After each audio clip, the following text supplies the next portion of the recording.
Hello दोस्तों, कैसे हैं आप सब। दोस्तों, मैं हूं सीए पंकज तरावगी और आज हम सीए में इंटर का जो आपका पेपर है, paper number 9, operations management and strategic management, OMSM जिसको आप बोलते हो, उसके इंस्टीट्यूट ने सजेस्टेड आंसर इश्यू कर दिए हैं दिसंबर 2021 के। तो आज वो हम डिटेल में यहां पे डिस्कस करने वाले हैं। तो आज का टारगेट क्या है हमारा, सीए में इंटर पेपर नंबर 9 ओएमएसएम दिसंबर 21 के सजेस्टेड आंसर डिटेल में डिस्कस करना। एज यू ऑल नो कि सर हमारा पेपर 3 घंटे का होता है, ऑनलाइन एग्जाम होता है, 100 नंबर का ये पेपर था। ओएमएसएम काफी थियोरेटिकल सब्जेक्ट रहता है जिसकी वजह से आपको टाइपिंग वहां पे अच्छी खासी करनी पड़ती है। बाकी जो मेरे दो सब्जेक्ट होते हैं, कॉस्ट अकाउंटिंग, कॉस्ट एफएम, आप ये मान के चलो उसमें ना के बराबर आपको टाइपिंग वहां पे करनी पड़ेगी, क्योंकि जो एमसीक्यू क्वेश्चन है उसमें सिलेक्शन वाली बात है। जो सेक्शन बी होता है उसमें भी वन वर्ड आंसर या वन लाइन आंसर होते हैं मेनली। सेक्शन सी जो है वो भी प्रैक्टिकल क्वेश्चन होते हैं, आपको फाइनल आंसर प्रेजेंट करने हैं। Section D case study question, उसमें भी फाइनल आंसर प्रेजेंट करने होते हैं। बट ये जो ओएमएसएम है इसमें एसएम तो पूरा थ्योरेटिकल होता ही है 30%। ओएम में भी अगर मैं बात करूं, हमारा ये जो दिसंबर 2021 का पेपर हुआ था, इसमें अगर आप देखोगे तो 100 मार्क्स में केवल और केवल 30 मार्क्स का ही वहां पे प्रैक्टिकल पोर्शन था, बाकी 70 मार्क्स का थियोरी पोर्शन रखा गया। हालांकि इससे पहले जो हमारे पेपर हुआ करते थे ऑफलाइन एग्जाम्स, उसमें अराउंड आपको 45 के आसपास प्रैक्टिकल मिल जाता था। बट ये जो दिसंबर 21 का एग्जाम हुआ था इसमें 30 मार्क्स का प्रैक्टिकल और 70 मार्क्स का थ्योरी था। तो आपको थ्योरी भी काफी अच्छे से पढ़ के जानी है ओएमएसएम की। इसके लिए हमारे जो नोट्स है वो काफी सफिशिएंट है। जिन बच्चों ने हमारी क्लासेस बाई करी हुई है उनके पास हमारे नोट्स हैं। अकॉर्डिंगली हम हर एक चीज को बुलेट फॉर्म में कन्वर्ट करके, पैराग्राफ में कुछ नहीं करवाते, बुलेट फॉर्म में सब कुछ करवाते हैं ताकि बच्चा इजीली उसको क्या कर सके, याद कर सके, रिटेन कर सके। चलिए स्टार्ट करते हैं ओएमएसएम का सजेस्टेड आंसर दिसंबर 21 का। 4 सेक्शन में ये पेपर आया था सर। सेक्शन ए में एमसीक्यू था, सेक्शन बी जो था वो एसएक्यू था, short answer question, one line answer, one word answer. Section C में आपको 6 में से 4 क्वेश्चन अटेम्प्ट करने थे और सेक्शन डी एक 12 नंबर का केस स्टडी क्वेश्चन था। तो सेक्शन ए की अगर बात करें तो सर इसमें एमसीक्यू थे, 20 मार्क्स इसकी वेटेज थी, एक एक नंबर के 20 एमसीक्यू क्वेश्चन थे। हर एक क्वेश्चन के साथ 4 चॉइस थी, जो करेक्ट ऑप्शन है उसको अपने को जस्ट सिलेक्ट करना था। और सारे के सारे जो क्वेश्चन थे 20 के 20 क्वेश्चन एमसीक्यू में, ये थ्योरेटिकल थे। तो अगर आपका थ्योरी कॉन्सेप्ट क्लियर है तो आप इजीली आंसर दे सकते हो। याद नहीं है चीजें, आप आंसर नहीं दे पाओगे। पहला question, the best way of improving the productivity of capital is. आपने कैपिटल लगा रखी है अपने बिजनेस में, अब हम उसकी प्रोडक्टिविटी को इंप्रूव करना चाह रहे हैं। प्रोडक्टिविटी इंप्रूव करने का मतलब है जो आप कैपिटल इन्वेस्ट कर रखे हो उससे आपको रिटर्न, आपको उससे रेवेन्यू ज्यादा से ज्यादा चाहिए। तो उसको करने का बेस्ट तरीका क्या है? Purchase automatic machines, effective labour control, productivity of capital is to be increase through effective material management और to use good financial management. तो sir third point is the correct answer. आप अपने कैपिटल की productivity को improve कर सकते हो by effective material management. अगर आप इफेक्टिव मटेरियल मैनेजमेंट करते हो आपके कैपिटल की प्रोडक्टिविटी इंक्रीज होती है। चीजें याद रखने वाली है। Second, routing and scheduling becomes relatively complicated in. Routing और शेड्यूलिंग के जो स्टेप्स हैं वो कॉम्प्लिकेटेड हो जाते हैं। कौन से सिस्टम में? फ्लो प्रोडक्शन में, बैच प्रोडक्शन में, मास प्रोडक्शन में, या फिर जॉब प्रोडक्शन में? सर बैच प्रोडक्शन में रूटिंग एंड शेड्यूलिंग जो है वो कॉम्प्लिकेटेड हो जाते हैं। Second point will be your correct answer. Third, MRP stands for. Sir MRP की फुल फॉर्म क्या होती है? एमआरपी की फुल फॉर्म होती है मटेरियल रिक्वायरमेंट प्लानिंग। तो second will be your correct answer, material requirement planning. Next question number 4, one of the important chart used in program control is. Program control में आप कौन सा चार्ट यूज करते हो? Sir गांट chart जो है वो हम यूज करते हैं प्रोग्राम कंट्रोल करने के लिए। इसको बार चार्ट भी बोला जाता है कई बार, क्योंकि ये बार की फॉर्म में होता है और टाइम स्केल पे इंडिकेट किया जाता है कि कौन सी एक्टिविटी कितने टाइम में कंप्लीट होनी है। Next question number 5, number of product varieties that can be manufactured in mass production. अगर आप मास प्रोडक्शन करते हो, मतलब बल्क में प्रोडक्शन करते हो, तो वहां पे प्रोडक्ट की वैरायटीज ज्यादा होती है कि कम होती है? सर कम होती है। तो इसका करेक्ट आंसर है few varieties in large volume. Large volume तो है ही, मास प्रोडक्शन का मतलब ही है लार्ज वॉल्यूम, तो लार्ज वॉल्यूम तो होगा ही होगा few varieties. Sir few varieties in large volume, क्योंकि लार्ज वॉल्यूम में जब आप बनाते हो तो बहुत ज्यादा वैरायटी ऑफ प्रोडक्ट नहीं बना पाते। हाँ, जब आप जॉब प्रोडक्शन सिस्टम फॉलो करते हो उसमें नंबर ऑफ वैरायटीज ज्यादा होती है। Next question number 6, in production by disintegration the material undergoes change in economic value only, change in physical and chemical characteristics, change in technology only, and none of this. तो sir इसका correct answer है second point, in production by disintegration the material undergoes, physical भी changes आएंगे और उसकी जो properties है, chemical जो कैरेक्टरिस्टिक्स है प्रोडक्ट की, उसमें भी चेंज आते हैं। Next question number 7, just in time मतलब JIT stand for just in JIT JIT, इसकी फुल फॉर्म, इसका मतलब क्या होता है? सर जस्ट इन टाइम, लेकिन just in time order the material, just in time purchase, just in time use of material, या just in time production? तो sir हम ये पढ़ते हैं प्रोडक्शन प्लानिंग में, तो इसका मतलब होता है just in time production. Operation management में जिट की फुल फॉर्म की अगर आप बात करोगे तो just in time production. Fourth point will be your correct answer. Next one, question number 8, production control, production control जो आप कहते हो concern with material management. Sir answer is no, हम प्रोडक्शन की बात करते हैं। Good product design, strict control on labour, passive assessment of plant performance. तो प्रोडक्शन कंट्रोल में हमें प्लांट की परफॉर्मेंस जो है उस पे कंसर्न रहना होता है कि प्लांट की परफॉर्मेंस किस तरीके की है, क्या प्रोडक्टिविटी आप जनरेट कर रहे हो, कितना प्रोडक्शन वहां पे कर रहे हो। Question number 9, the time horizon selected for forecasting depend on. हम जो फोरकास्टिंग करते हैं उसके लिए जो टाइम हॉरिजॉन सिलेक्ट करते हैं कि 3 महीने, 6 महीने, 1 साल, कितने टाइम पीरियड के लिए हम फोरकास्टिंग करेंगे, कहते हैं वो किस पे डिपेंड करता है? Time required for production cycle. Sir production cycle से फोरकास्टिंग का कोई मतलब नहीं है। Saleability of the product, no. Selling capacity of salesman, no. Purpose for which forecasting is made. आप जो फोरकास्टिंग कर रहे हो क्यों कर रहे हो, उसके पीछे पर्पस क्या है, उसके अकॉर्डिंगली ही आपको शॉर्ट टर्म या लॉन्ग टर्म के लिए क्या करना है वो पीरियड डिसाइड किया जाएगा। Next question number 10, the starting point of production cycle is. Production cycle की पहली स्टेज क्या होती है, पहला पॉइंट क्या होता है, पहली स्टार्टिंग पॉइंट क्या होती है? तो सर किसी भी प्रोडक्शन के लिए सबसे पहले मार्केट रिसर्च करवानी पड़ती है। तो point number 1 will be your correct answer, market research. Next question number 11, to decide workload for man and machine. किसी पर्सन से, किसी मैन से क्या काम करवाना है, किसी मशीन पे कितना काम करना है, उसका जो वर्कलोड है उसको डिसाइड करते वक्त आप मीडियम रेंज फोरकास्टिंग करते हो, combination of long and medium range forecasting करते हो, शॉर्ट टर्म फोरकास्टिंग करते हो, या लॉन्ग टर्म फोरकास्टिंग करते हो? तो सर इसका आंसर है हम शॉर्ट टर्म फोरकास्टिंग करते हैं। अगर एक मैन और मशीन का वर्कलोड डिसाइड करना है तो ये नहीं कि मैं 2022 में बैठ के 2025 के लिए एक मैन का या मशीन का वर्कलोड डिसाइड कर रहा हूं, नहीं। जो आने वाला टाइम पीरियड है, जस्ट 2 दिन, 1 हफ्ता, 10 दिन, नेक्स्ट मंथ, बस इसी के लिए मैं क्या कर सकता हूं, वर्कलोड डिसाइड कर सकता हूं। तो third point will be your correct answer, short term forecasting is used. Next question number 12, most suitable layout for job production is. तो जॉब प्रोडक्शन में जो मोस्ट सुटेबल लेआउट होता है that is process layout. Point number 1 ही आपका correct answer है। Next question number 13, in general number of product varieties.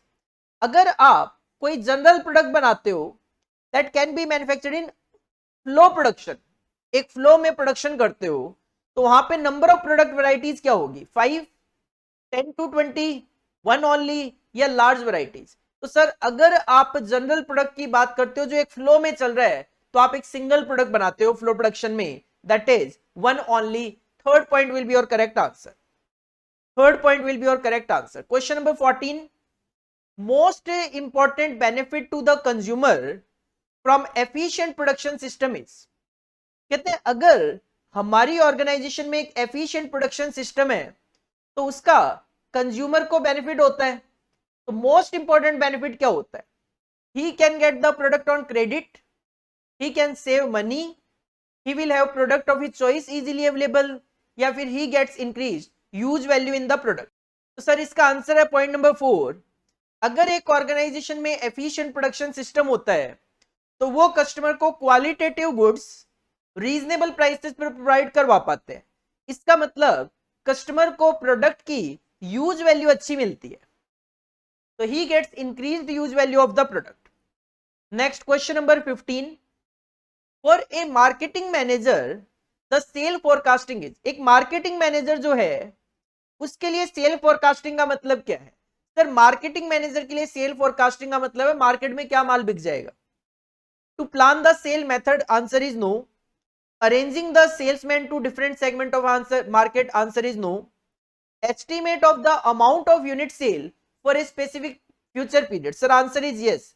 Third point कि marketing manager के लिए सेल फोरकास्टिंग का मतलब है मार्केट में क्या बिक जाएगा, तो amount of unit sales for a future period, कितना यूनिट में बेच लूंगा अगले महीने, अगले क्वार्टर, अगले साल, यही सेल फोरकास्टिंग है मार्केटिंग मैनेजर के पॉइंट ऑफ व्यू से। तो next question number 16, production planning deals with what should be the demand for the product in future. Sir production का डिमांड से कोई मतलब नहीं है। What production facilities are required and how these facilities should be laid out in space available, answer is yes। Sir production planning को मतलब है किस चीज से कि जो मुझे प्रोडक्शन करना है उसके लिए मुझे क्या तो फैसिलिटीज की जरूरत है, और जो फैसिलिटीज होगी मैं उसको किस तरीके से अपने यहाँ पे मेंटेन करूं ताकि एक फ्लो में, एक कंटिन्यूअस फ्लो में मेरा प्रोडक्शन चलता रहे। तो second point will be your correct answer. Next question, simple conversion of input into output, that is known as operations management। Conversion of input into output is known as operation management। So next question number 18, first stage क्या होती है production planning की? Sir production planning की first stage process planning, layout planning, operation planning या factory planning. Sir सबसे पहले तो factory establish करना, उसके बाद आप प्रोसेस, लेआउट, ऑपरेशन इनको डिसाइड कर सकते हो। तो फर्स्ट स्टेज है प्रोडक्शन प्लानिंग में factory planning. Next question number 19, for production planning short term forecasting is useful. अगर आप प्रोडक्शन प्लानिंग के लिए फोरकास्टिंग कर रहे हो sir short term forecasting is useful. और लास्ट जो 20th एमसीक्यू था वो था शेड्यूलिंग का मतलब क्या है? सर शेड्यूलिंग का मतलब होता है किस जॉब को, किस काम को कब शुरू करना और वो कब खत्म होगी। तो second point is the correct answer, fixing up a starting and finishing times of each operation in doing a job. हर एक ऑपरेशन कब शुरू होगा, कब खत्म होगा, इसकी शेड्यूलिंग करना ही शेड्यूलिंग का काम है। तो दीज आर द 20 एमसीक्यूज जो आपके एग्जाम में पूछे गए थे, एक एक नंबर की वेटेज है। देखो इसमें कराने लायक कुछ नहीं है, सिंपल सी बात है, आपने अगर चीजें पढ़ी हुई है, आपको अगर चीजें याद है तो आप इनका आंसर दे सकते हो। लेकिन मैं आपको ये बता सकता हूं कि ये 20 क्वेश्चंस आपके जो बिट क्वेश्चन की बुकलेट है जो इंस्टीट्यूट ने इश्यू करी हुई है, आईसीएमआई ने बिट क्वेश्चंस की बुकलेट इश्यू करी हुई है ओएमएसएम की, उसी में से ऑलमोस्ट ये 20 क्वेश्चंस आपको एग्जाम में देखने को मिलते हैं। तो आप इन चीजों पे नजर रखो, किन चीजों पे? एक तो इंस्टीट्यूट की जो स्टडी मटेरियल है उसमें जो एमसीक्यूज गिवन है, दूसरा इंस्टीट्यूट ने जो एमसीक्यू की बुकलेट इश्यू करी हुई है उस पर ध्यान रखो। इसके अलावा जो इंस्टीट्यूट एमटीपी वगैरह इश्यू करता है उसमें भी एमसीक्यू देता है, उनको भी ध्यान रखो। मेन अगर मैं बात करूं तो मेन सोर्स क्या है इन एमसीक्यूज क्वेश्चन का? मेन सोर्स है एमसीक्यू की बुकलेट।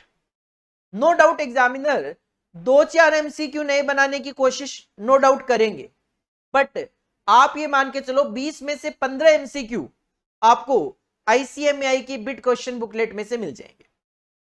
बाकी आप पास्ट एग्जामिनेशन क्वेश्चन पेपर देख लो, स्टडी मटेरियल के एमसीक्यू कर लो, एमटीपी के एमसीक्यू कर लो, ऑलमोस्ट 20 आउट ऑफ 20 मार्क्स आप यहां पे लेकर आ सकते हो अगर इन सारी जगह से आप एमसीक्यू कवर कर लेते हो तो। अगर आप कहते हो सर 15 नंबर भी मेरे लिए सफिशिएंट है, केवल बिट क्वेश्चन की बुकलेट पे आप कॉन्सेंट्रेट कर लो, अगर आप वो कवर कर लेते हो, इन 20 में से 15 एमसीक्यू आप श्योरिटी के साथ कवर कर पाओगे। और हाँ, क्लियर कर दूं, ओएमएसएम की जो बिट क्वेश्चन की बुकलेट है इंस्टीट्यूट ने इश्यू करी हुई है, वो बिट क्वेश्चन की बुकलेट हमने यूट्यूब पे पूरी की पूरी सॉल्व करवा के अपलोड करी हुई है ऑलरेडी, जिनमें हमने क्वेश्चन के साथ आंसर, जस्ट हालांकि थ्योरी सब्जेक्ट है तो रिवीजन के टाइम पे या फिर मैं कहूं पेपर डिस्कशन के टाइम पे बहुत ज्यादा डिटेल में तो आप चीजों में जा नहीं सकते, तो कहीं ना कहीं जस्ट आप इन चीजों को रीड कर लो, 3 से 4 बार आप इन चीजों को रीड करोगे, आपको चीजें याद होनी शुरू हो जाएगी, समझ में आनी शुरू हो जाएगी। हाँ, मेनली हम क्या करवा सकते हैं आपको, कोई भी जो टेक्निकल वर्ड्स है उनमें आपको हम गाइड कर सकते हैं। इसके बाद सेक्शन बी था, एसएक्यू इसको नाम दिया गया था। दिसंबर 21 में तो ये जो सेक्शन बी था 20 मार्क्स की वेटेज थी और इसमें 20 क्वेश्चन थे एक एक नंबर के, बट जून 22 का जो एमटीपी इश्यू करा इंस्टीट्यूट ने ओएमएसएम का, उसमें ये 20 क्वेश्चन नहीं है, 10 क्वेश्चन ही है, वेटेज जो है वो एक एक नंबर ना करके 2-2 नंबर कर दी, मतलब हर क्वेश्चन की वेटेज डबल कर दी, 2 नंबर कर दी और क्वेश्चन नंबर ऑफ क्वेश्चन आधे कर दिए। तो आप जून 22 ऑनवर्ड्स एक्सपेक्ट कर सकते हो कि सेक्शन बी जो है वो आएगा तो 20 मार्क्स का ही, बट आप उसमें 20 की बजाय 10 क्वेश्चन एक्सपेक्ट कर सकते हो 2-2 नंबर के। हालांकि वो भी क्वेश्चन जो है 1 वर्ड या फिर 1 लाइन आंसर क्वेश्चन ही है।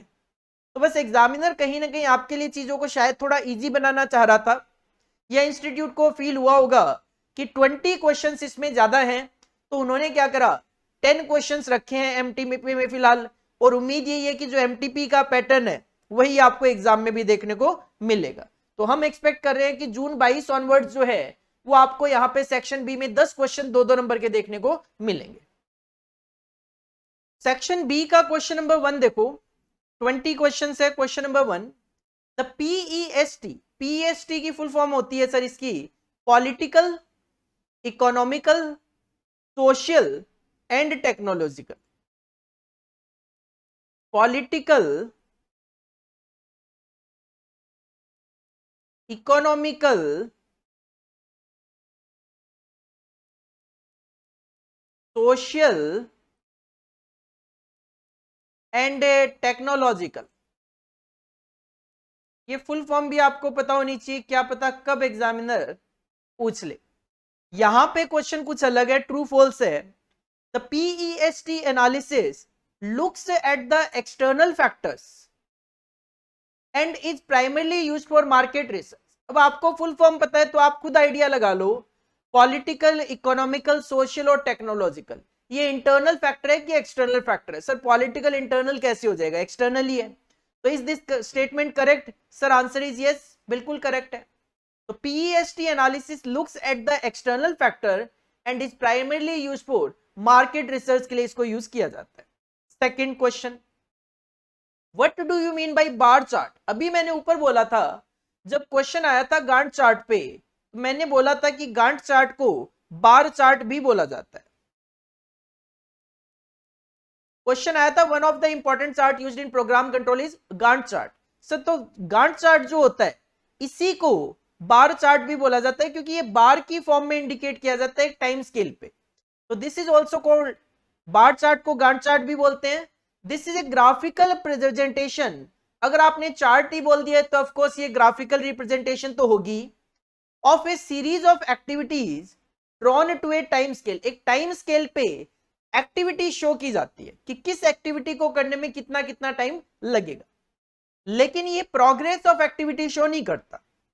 एक क्वेश्चन है थ्योरेटिकल बेसिस पे कि कौन सा ऐसा चार्ट है जो कि टाइम स्केल पे एक्टिविटीज को शो तो करता है लेकिन प्रोग्रेस ऑफ एक्टिविटी शो नहीं करता। उसका आंसर भी क्या है सर, गांठ चार्ट ही है जो प्रोग्रेस ऑफ एक्टिविटी शो नहीं करता है। तो what do you mean by bar chart? Sir गांठ चार्ट को ही बार चार्ट बोलते हैं, ग्राफिकल प्रेजेंटेशन है, टाइम स्केल पे शो होता है, एक्टिविटी शो की जाती है। Third question, the systematic method of probing the future. Sir future को यू कैन फोरकास्ट, तो सिस्टमेटिक मेथड को फोरकास्टिंग बोला जाता है। तो आंसर आपको लिखना है, वन वर्ड आंसर होगा फोरकास्टिंग। इसके लिए यहाँ पे 1 नंबर आपको मिलना था दिसंबर 21 में, अगर सेम क्वेश्चन दोबारा आता है एक वर्ड के लिए आपको 2 नंबर यहाँ पे मिलने वाले हैं।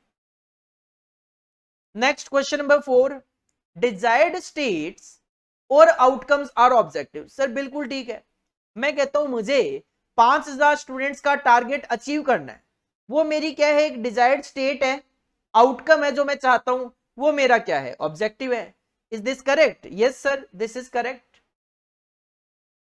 Next question number 5, the term operations management is more used for a system where tangible goods are produced. Is this statement correct? Sir ऐसा बिल्कुल नहीं है, ऑपरेशन मैनेजमेंट को आप सर्विसेज के केस में भी यूज कर सकते हो जहां पे इनटेंजिबल आइटम होते हैं। तो आंसर होगा इसका no. The term OM is more used for a system where tangible goods are produced. It is false. Answer will be no. Next question number 6, what is the first and foremost reason for product design? एक organisation product design क्यों करती है, पहला reason क्या है इसके पीछे? तो सर पहला रीजन होता है ताकि वो मार्केट में नया प्रोडक्ट लेकर आ सके और एक कॉम्पिटिटिव मार्केट में बने रह सके। तो इसके लिए आप आंसर लिख सकते हो, to offer new products and to remain competitive in the market. 1 line answer लिखना है, 1 लाइन से ज्यादा का आंसर आपको सेक्शन बी में किसी भी क्वेश्चन के लिए नहीं लिखना। Next question number 7, is the below statement correct? True false बताना है आपको। PERT, program evaluation and review technique. PERT की फुल फॉर्म होती है program evaluation and review technique. आपको फुल फॉर्म पता होनी चाहिए, पता नहीं एग्जामिनर कब आपसे फुल फॉर्म ही पूछ ले। Programme evaluation and review technique.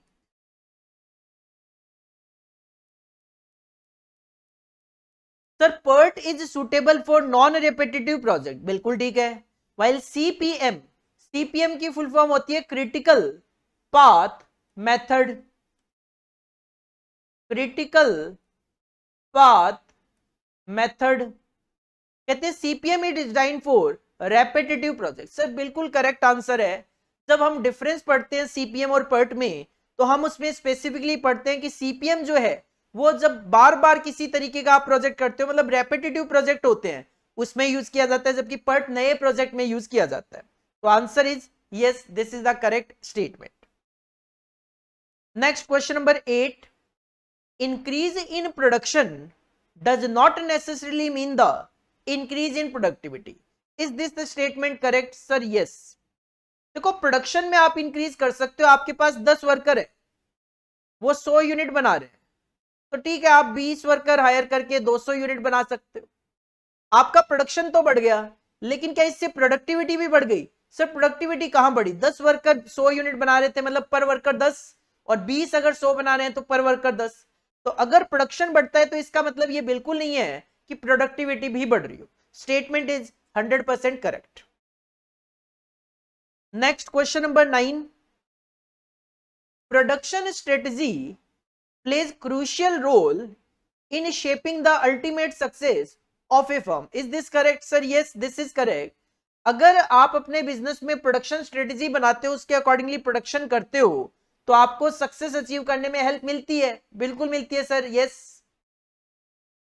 Next question number 10, question number 10, what is the underlying principle of preventive maintenance?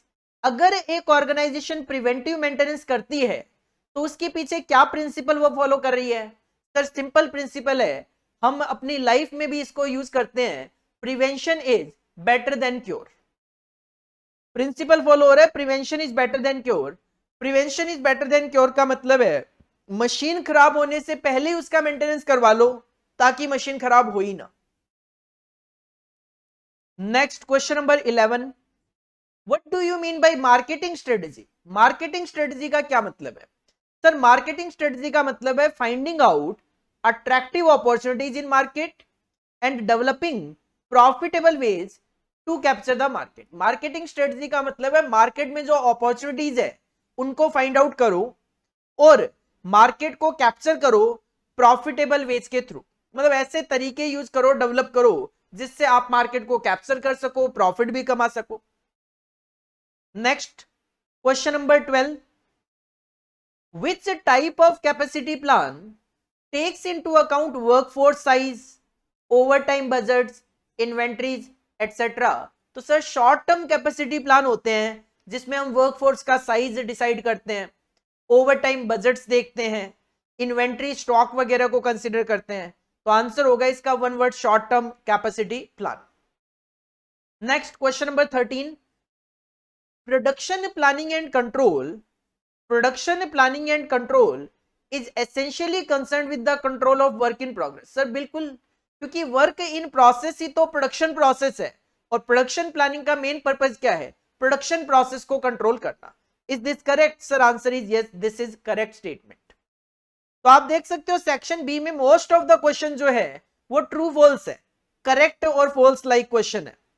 Next question number 14, strategy is likely to be concerned with the short term direction of an organization. Is this correct? क्या जो strategy है वो short term direction की तरफ mainly concern होती है? Sir no, जो strategies होती है वो लॉन्ग टर्म स्ट्रेटजीज होती है, लॉन्ग टर्म डायरेक्शन की तरफ हमें लेके जाती है। तो इसका आप लिख सकते हो आंसर इज नो, क्योंकि क्वेश्चन कहता है इज दिस करेक्ट, तो answer is no, not correct. Next question number 15, job evaluation. Job evaluation का मतलब क्या है? सर एक जॉब अगर मुझे किसी वर्कर से करवानी है तो मैं उसके लिए उस वर्कर को क्या पे कर सकता हूं, मतलब लेबर की वर्थ क्या है, उस जॉब के लिए लेबर वर्थ क्या है, ये डिसाइड करना जॉब इवेल्युएशन का काम है। तो job evaluation is a systematic approach to ascertain the labour worth of a job. Is this correct? Sir yes, this is correct, this is correct. Next question number 16, the ratio of downtime due to total maintenance work to the downtime due to scheduled maintenance is called planning effectiveness. Sir no, with respect to preventive maintenance. Is this correct? Answer is no. Next question number 17, what is the term aesthetics? Sir aesthetics का मतलब है product में कुछ ऐसा style, कुछ ऐसा colour, look, feel वगैरह लेकर आना जो कस्टमर को अट्रैक्ट करे और कस्टमर को लगे हाँ ये मेरे लिए वैल्यूएबल प्रोडक्ट है। तो एस्थेटिक का मतलब होता है this include any style, colour, look, feel etcetera which appeals to the human sense and add value to the product. मतलब प्रोडक्ट का कोई भी कलर चेंज करना, कोई स्टाइल लेकर आना, ऐसा कोई लुक फील लेकर आना जिससे कस्टमर ज्यादा पे करने को तैयार, मतलब कस्टमर को लगे this is valuable for me. Next question number 18, kaizen. Sir kaizen एक जापानीज टेक्निक है जो कि प्रोडक्ट में कंटिन्यूअस इंप्रूवमेंट के लिए यूज की जाती है प्रोडक्शन प्रोसेस में। तो kaizen is concerned with the continuous improvement. Is this statement correct? Yes, kaizen एक जापानीज टेक्निक है which is used for continuous improvement. Question number 19, to provide the right thing at the right price at the right time can be closely associated with which objective of operation management? कहते हैं operation management का कौन सा objective है जिसको हम achieve कर सकते हैं with the right thing at the right price at the right time to the customer. Sir right thing right price पे राइट टाइम पे कस्टमर को प्रोवाइड करोगे, कस्टमर के लिए वो वैल्यूएबल होगी, अदरवाइज वो कस्टमर के लिए वैल्यूएबल नहीं होगी। सिंपल सी बात है, एग्जाम टाइम पे आपको कोई रिवीजन कराए तो वो आपके लिए बेनिफिशियल है, बट आपने जिस दिन क्लास बाई करी उसी दिन से रिवीजन आपके शुरू हो जाए, सर पढ़ तो लूं उसके बाद रिवीजन करा लेना। कहीं ना कहीं राइट टाइम पे राइट प्राइस पे राइट थिंग प्रोवाइड करवाई जाए तभी वो कस्टमर के लिए वैल्यूएबल होती है। तो it will achieve the customer service objective, it will achieve the customer service objective. और लास्ट जो क्वेश्चन था, question number 20 of section B, seasonal या फिर कहें climatical demand of product and global market for companies product और services may be the probable threat which may drive or to be faced by the organization. Is this correct? Answer is no. Sir ये कोई threat थोड़ी ना है हमारे लिए, these are not the threats.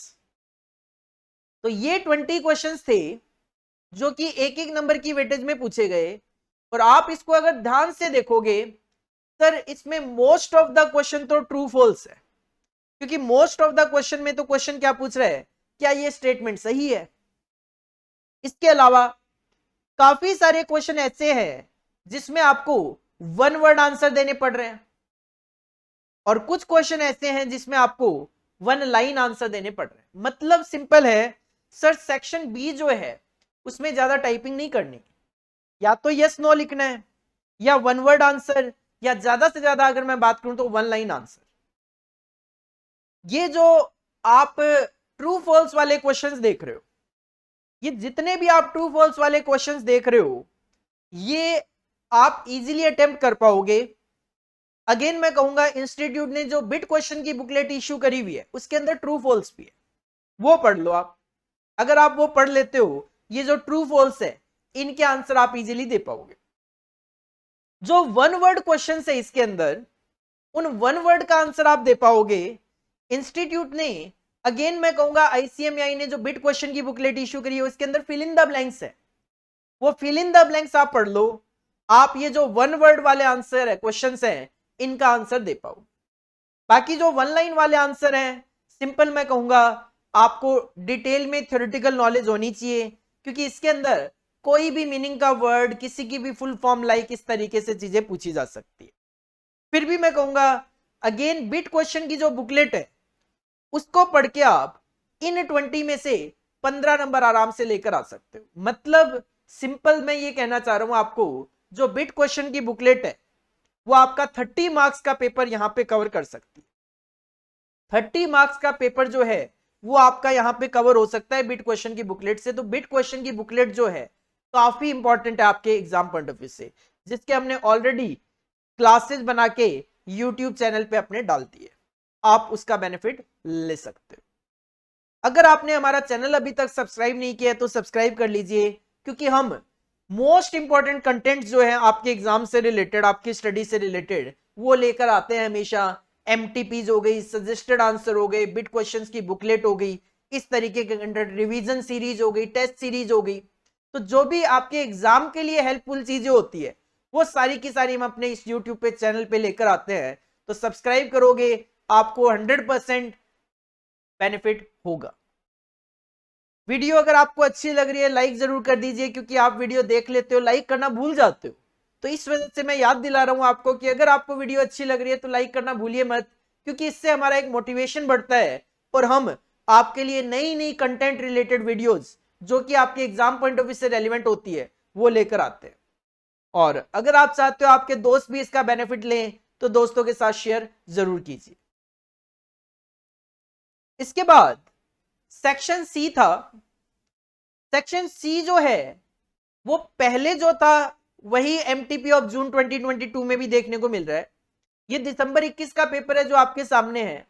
इसमें अगर मैं बात करूं 6 क्वेश्चन है सेक्शन सी के अंदर, जिसमें से अपने को 4 अटेम्प्ट करने, मतलब 2 क्वेश्चन की आपको फुल फ्लेज यहां पे चॉइस मिल रही है और हर क्वेश्चन की जो वेटेज है वो 12 नंबर की है। हाँ, सिंगल क्वेश्चन नहीं है, उसके अंदर किसी में 2 पार्ट है, किसी में सिंगल पार्ट है, इस तरीके से मेनली 2-2 पार्ट बनाए गए हैं हर क्वेश्चन के अंदर। 4 क्वेश्चन आपको अटेम्प्ट करने। इसमें अगर मैं बात करूं 6 क्वेश्चन है टोटलिटी में, जिसमें क्वेश्चन नंबर 1 में 2 पार्ट है, सेकंड में भी 2 पार्ट है, थर्ड में भी 2 पार्ट है, फोर्थ में भी 2 पार्ट है, फिफ्थ में भी 2 पार्ट है और सिक्स्थ जो क्वेश्चन है वो शॉर्ट नोट होता है, तो उसमें 5 पार्ट होते हैं जिसमें से अपने को 4 अटेम्प्ट करने होते हैं। तो इस तरीके से ये सेक्शन सी जो है 48 मार्क्स का बनाया गया है। 4 क्वेश्चन अटेम्प्ट करने हैं, हर क्वेश्चन की वेटेज जो है 12 नंबर की है। हर क्वेश्चन की जो वेटेज है वो 12 मार्क्स की वेटेज रखी गई है। और इसमें अगर मैं फर्स्ट क्वेश्चन की बात करूं तो फर्स्ट क्वेश्चन में क्वेश्चन नंबर 1 जो है वो प्रैक्टिकल दिया गया है डिमांड फोरकास्टिंग का 8 नंबर की वेटेज के साथ, और जो सेकंड क्वेश्चन रखा इसमें वो एक थ्योरी अटैच कर दी गई, रिलेटेड टू प्रोडक्शन और operation strategy.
Question number 1 demand forecasting का क्वेश्चन है।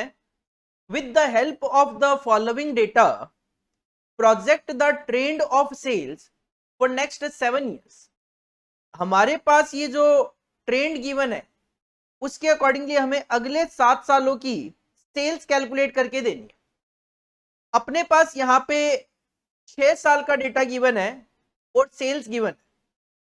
तो इससे में हम क्या करते हैं, हम सबसे पहले तो एक टेबल बनाते हैं जिसमें आप डेटा कॉपी करो। ईयर कितने हैं अपने पास, 2005 से लेकर 2010, 2005, 2006, 2007, 2008, 2009 और 2010।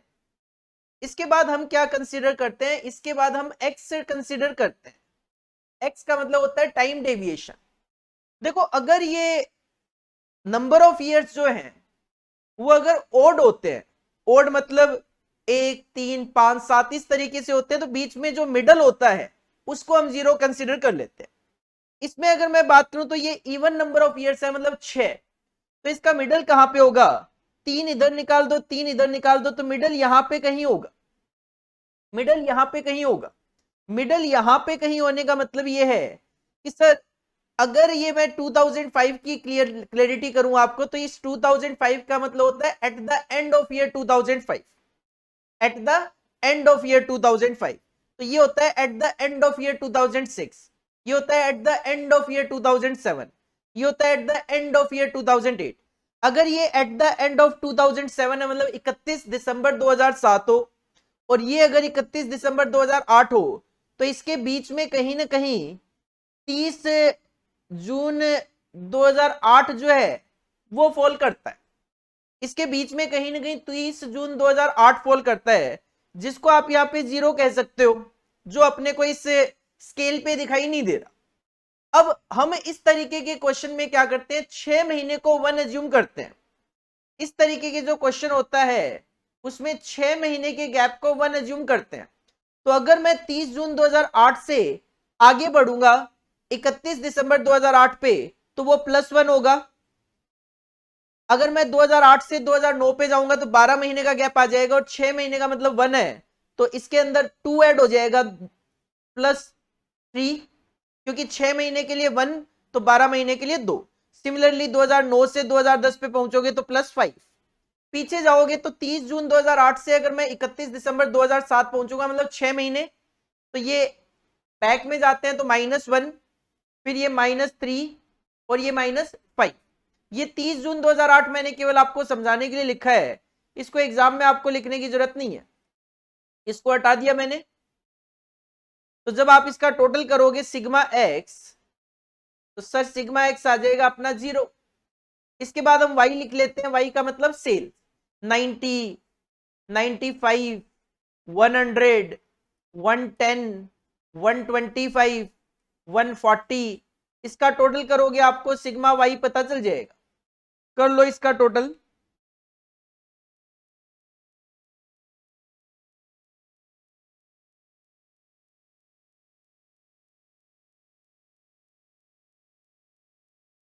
ये आ जाएगा 660, 660। इसके बाद हम कंसीडर करते हैं एक्स का स्क्वायर।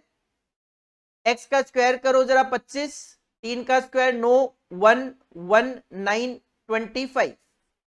सर इसका भी टोटल कर लो, sigma x square, sigma x square आ गया 70, और लास्ट में कैलकुलेट कर लो एक्स वाई, क्योंकि हमें इक्वेशन अप्लाई करनी होती है y is equal to a plus b x की। X y, x y, x को y से मल्टीप्लाई करना है, -450, -3 इंटू 95, सर 285, माइनस का 100, माइनस का +110, 375 और 700। सर ये भी आप टोटल कर लो, sigma x y, sigma x Y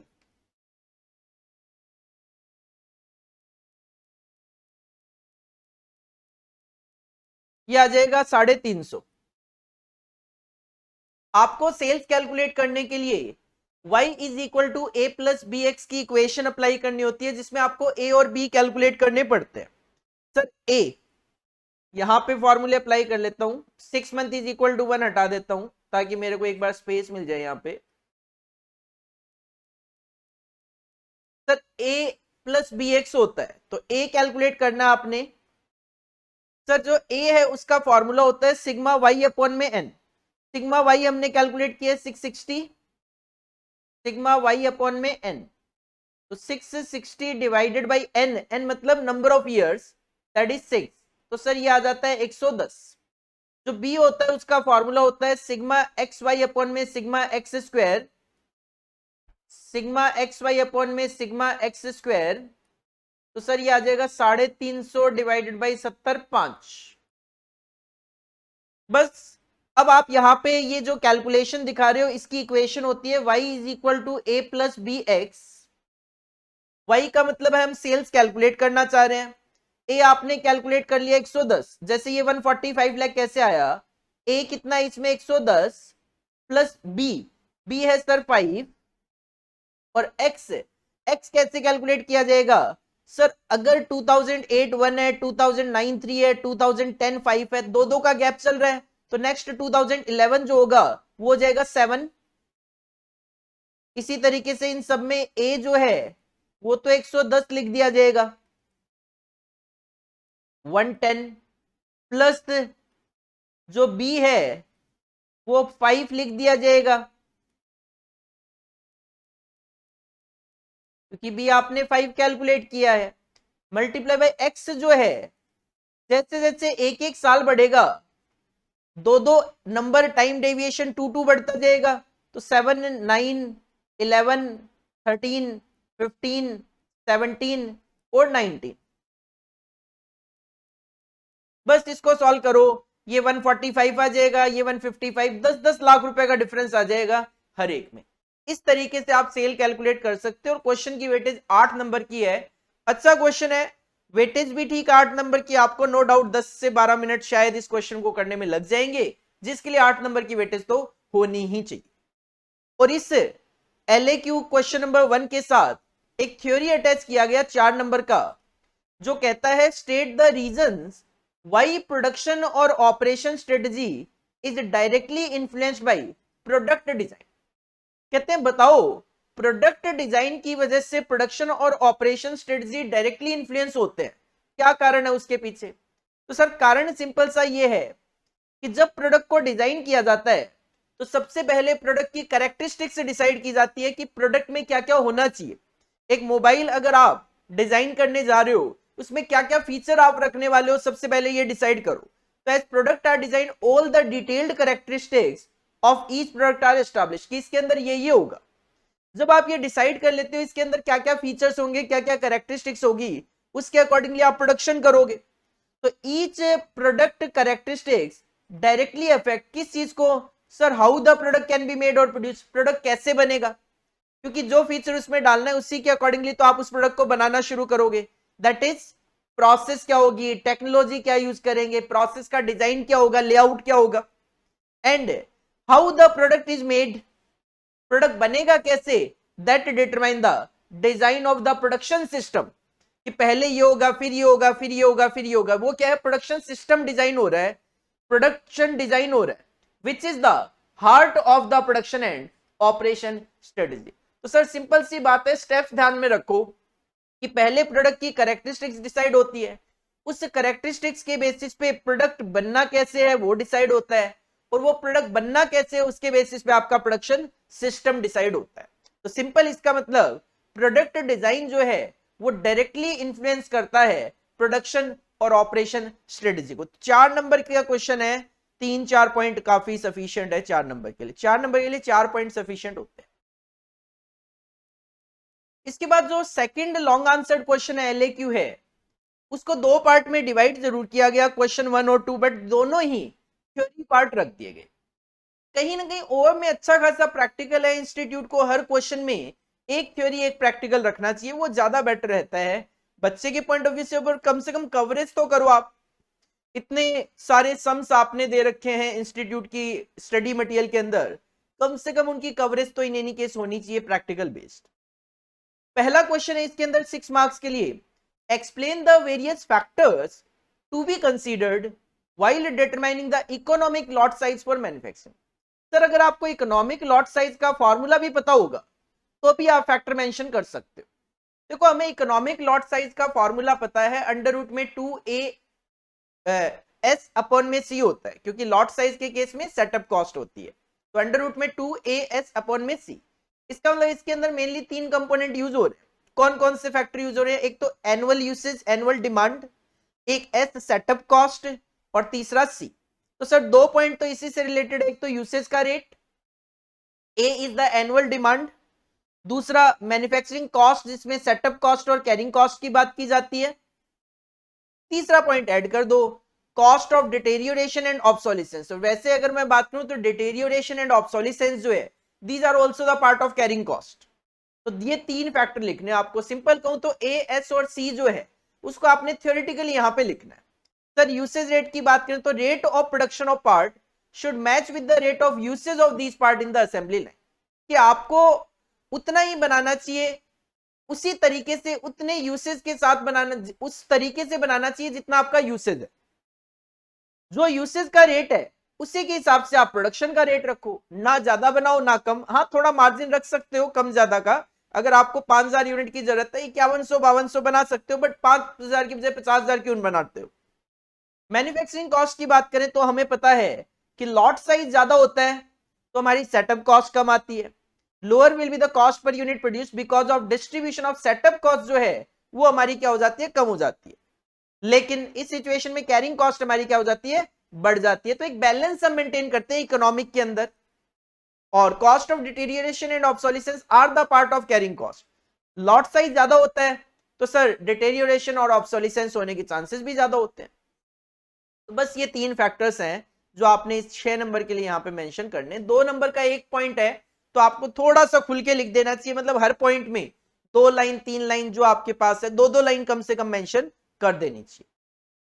इसके बाद अगर नेक्स्ट क्वेश्चन देखें, क्वेश्चन नंबर 2, तो ये आपसे 4 स्टेजेस जानना चाह रहा है जो लाइफ साइकिल की स्टेजेस होती है। प्रोडक्ट लाइफ साइकिल की सर 4 स्टेजेस होती है, introduction stage, then growth, then maturity and then decline.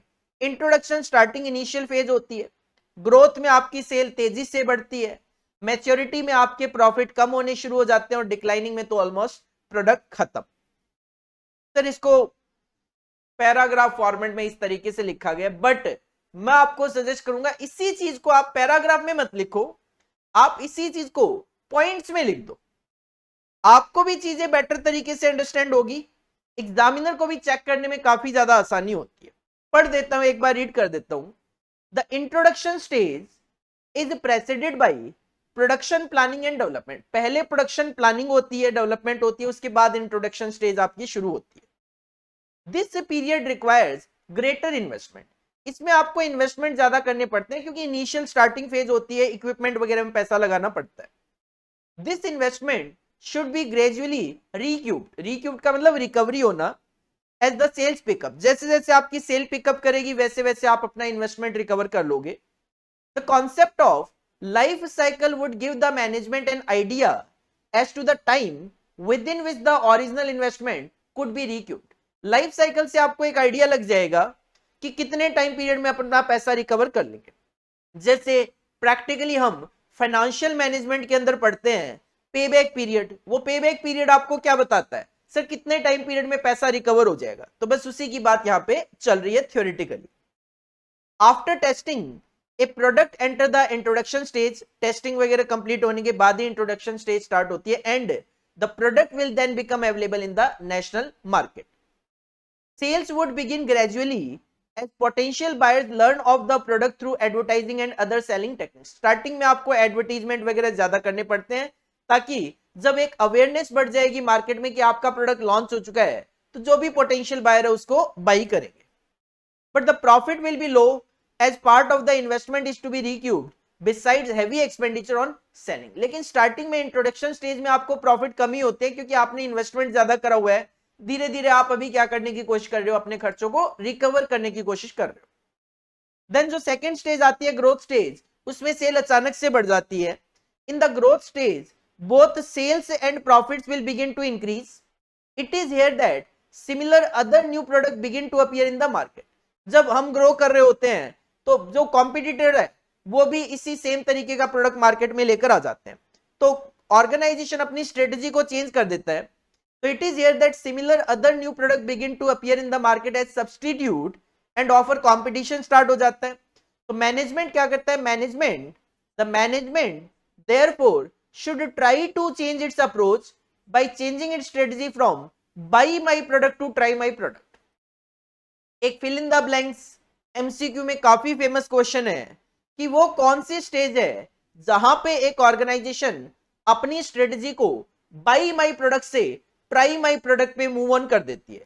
Sir growth stage होती है जहां पे एक ऑर्गेनाइजेशन बाई माई प्रोडक्ट की बजाय ट्राई माई प्रोडक्ट कहना पड़ता है. क्यों? क्योंकि जब आप इंट्रोड्यूस करते हो तो आपका ही प्रोडक्ट मार्केट में आप कहते हो खरीदो खरीदो खरीदो, लेकिन जब मार्केट में कॉम्पिटिटर्स आ जाते हैं तो हमें ये बोलना पड़ता है हमारा भी प्रोडक्ट आप ट्राई करके देखो, उसके कंपैरिजन में ज्यादा अच्छा है.